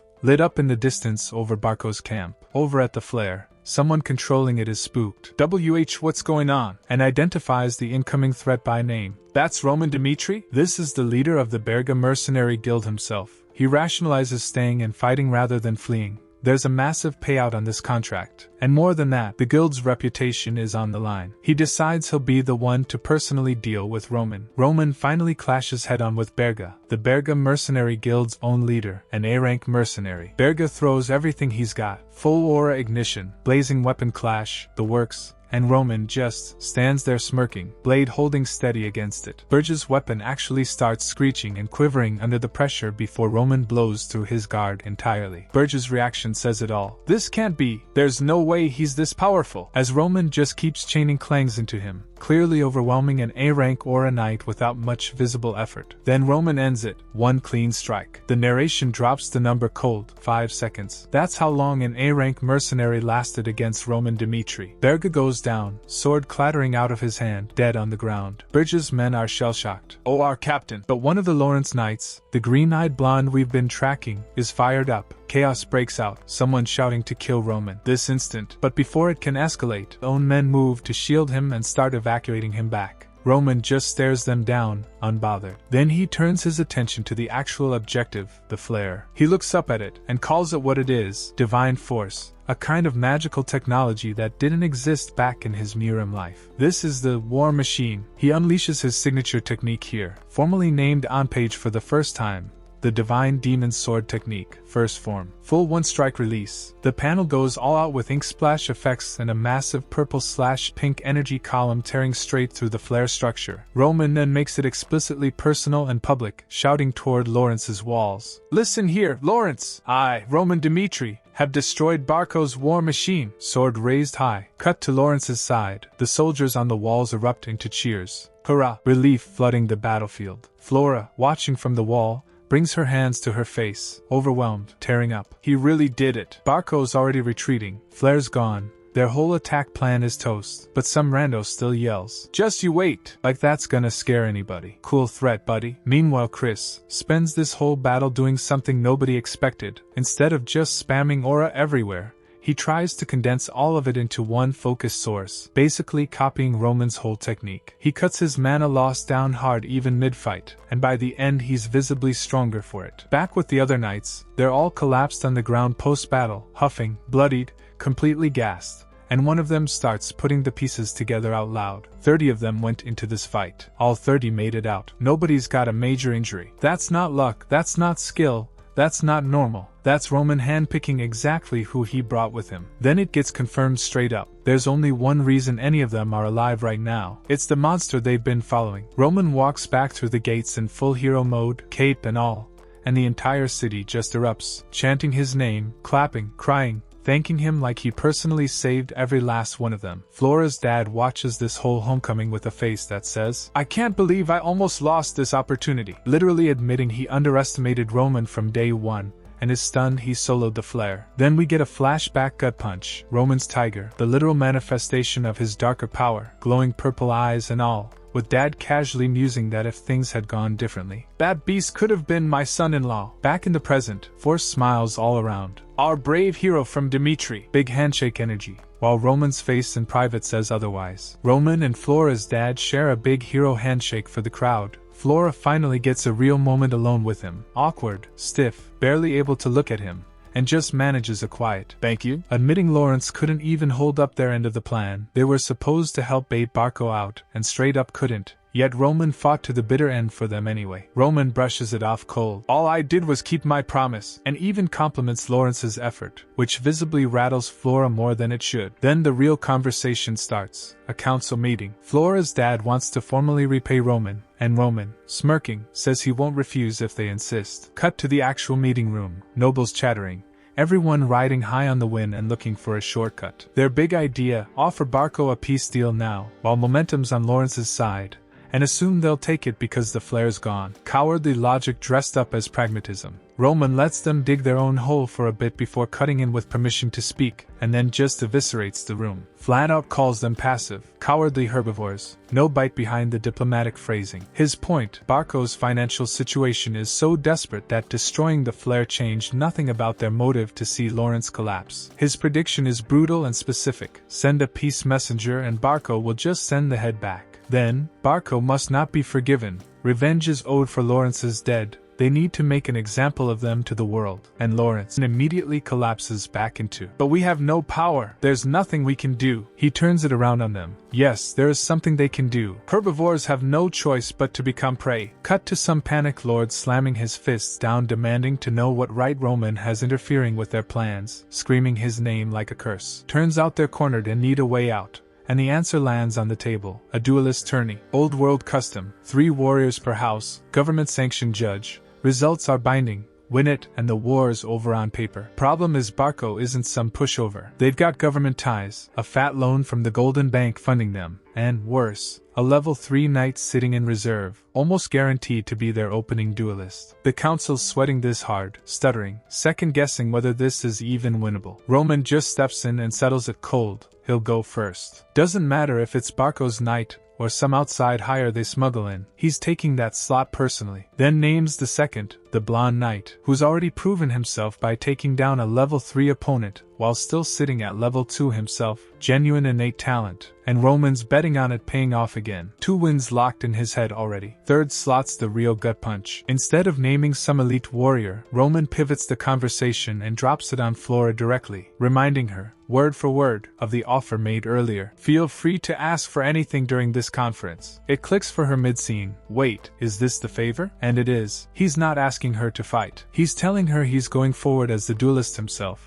And what he actually wants from Lawrence is different. Full responsibility. No matter what happens. No matter how far he takes it. That's the real ask. Cover for him. Flora, flat out calling Roman a dangerous man, and then, sighing like she already knows this is a mistake, she says he's in favor anyway. Flora basically handing Roman a blank check, knowing exactly what kind of monster's holding the pen. Duelist tourney officially confirmed. Both houses hand over the agreement scroll, and it's set to happen just a week out. We meet the judge, Count Ertes, a legit central government appointee. He lays down the stakes. Whatever the outcome, both houses are bound to accept it. Barco's side is loud, cocky, drinking wine and laughing like they've already won, which immediately puts our guy on alert. Something's off. Turns out he's right. Last minute, Barco quietly swaps their fight order. Roman clocks it and adjusts Lawrence's plan on the fly. Originally the idea was simple. Roman opens and secures win 1, a Lawrence knight goes second, and Chris closes it out as the anchor. But now, suspecting Barco's brought in a secret weapon, Roman flips it. Chris goes first instead, and Roman moves to second specifically to counter whatever surprise Barco's cooking up. New philosophy: don't just win, crush them completely so there's no room for any trick to matter. Cut to the arena. First match kicks off. Barco sends out Jansen, a level 3 or a knight, older, serious, clearly experienced. Chris steps up as level 2, visibly the underdog on paper. Crowd immediately starts whispering, and it lands hard, but we get Chris's internal monologue right there mid-doubt. He's not scared, he's determined. That he has to broaden his horizons if he ever wants to walk the same path as Roman. Judge calls the fight. Flags snap in the wind, and then, clash. Both of them go in at once, full speed strike against strike. Jansen's not holding back, mocking Chris as a little rat. Chris is dodging on instinct,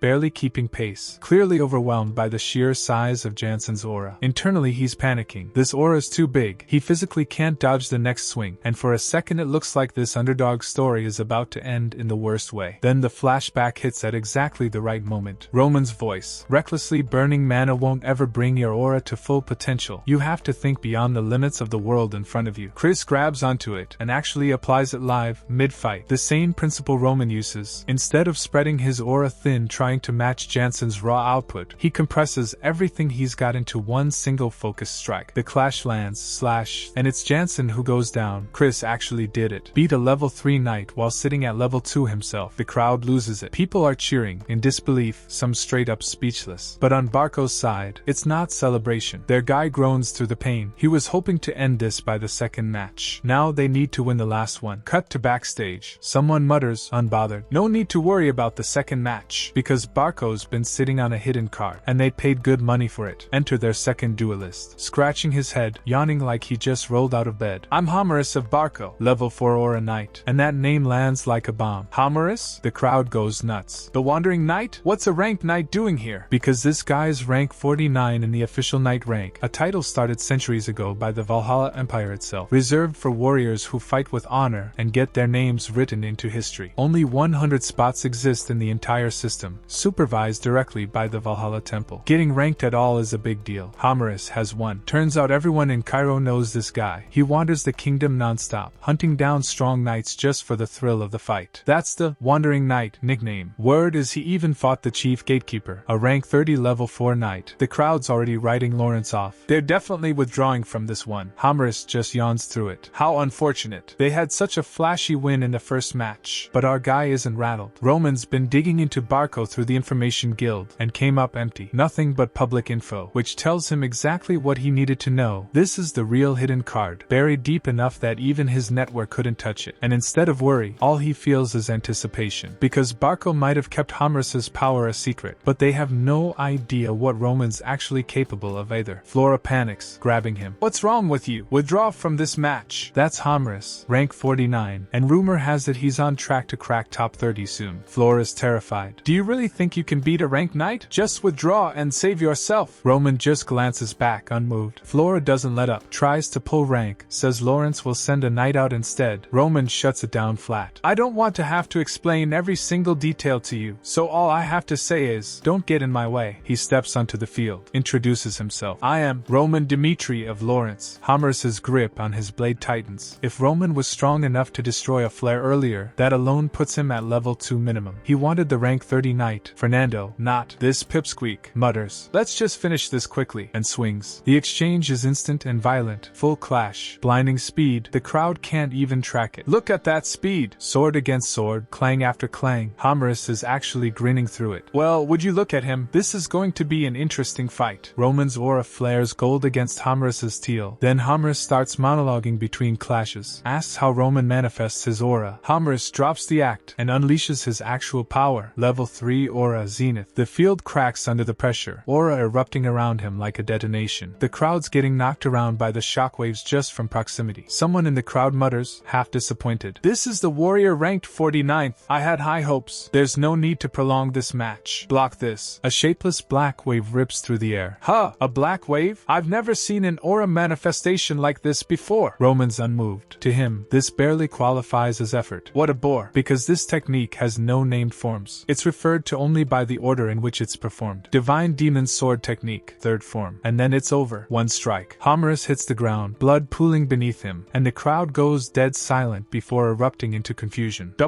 What on earth? Homerus wasn't some nobody. He was a knight who'd entered the rank before even reaching level 4, and he lost his life in a single blow. Inner monologue drops in cold. Acting arrogant before reaching the top was a fatal mistake, because Roman standards were never set by this world. They were forged in his past life, in Murim, where death was one bad step away at all times, and where the energy techniques of this world are, frankly, garbage by comparison. The winner of the second round is Roman Dmitri of Lawrence. Barco's knights are stunned. Homerus is dead. Their commander can barely process it. Flashback fills in the gap. How Barco got him in the first place. Homerus, sprawled lazily on a couch as their leader begs him to take the job, framing it as a warm-up before his real dream match against Fernando, the rank 30 knight. Homerus grumbles internally that he's turned down every job since going A-rank mercenary. Too busy roaming and fighting strong knights for fun, but figures he can't turn this one down either. Back on the field, Chris is staring at his own clenched fist. So this is the true power of Lord Roman, spiraling, trying to make sense of it. Has he always been this strong, even back when they sparred? Or did he grow this fast in the times since? Neither explanation adds up. Roman, meanwhile, steps down calmly, aura fading. Chris watches him walk off, shaken. After beating Jansen in the first round, he genuinely believed he could catch up to Roman in no time. But now I see that I spoke too soon. Lawrence has won the second round outright. The flag goes up. But the tourney isn't over. Once results are finalized, each house gets one chance to swap their final duelists before the last battle. Backstage, Barco's second-in-command is quivering, fists clenched against the table. It's over. How did Homerus, a real level 4 knight, the cream of the crop, actually lose? Was the mercenary guild lying to them this whole time? Their lord's face twists with rage. Send me a substitute, and just claim he was the real Homerus? A knight steps up carefully. They need to pick who goes into the final round, and they can't afford to lose any more manpower. The answer comes cold. Send out Benson. A young knight flinches hard. Benson's reputation has been in the gutter ever since some incident at a socialite party,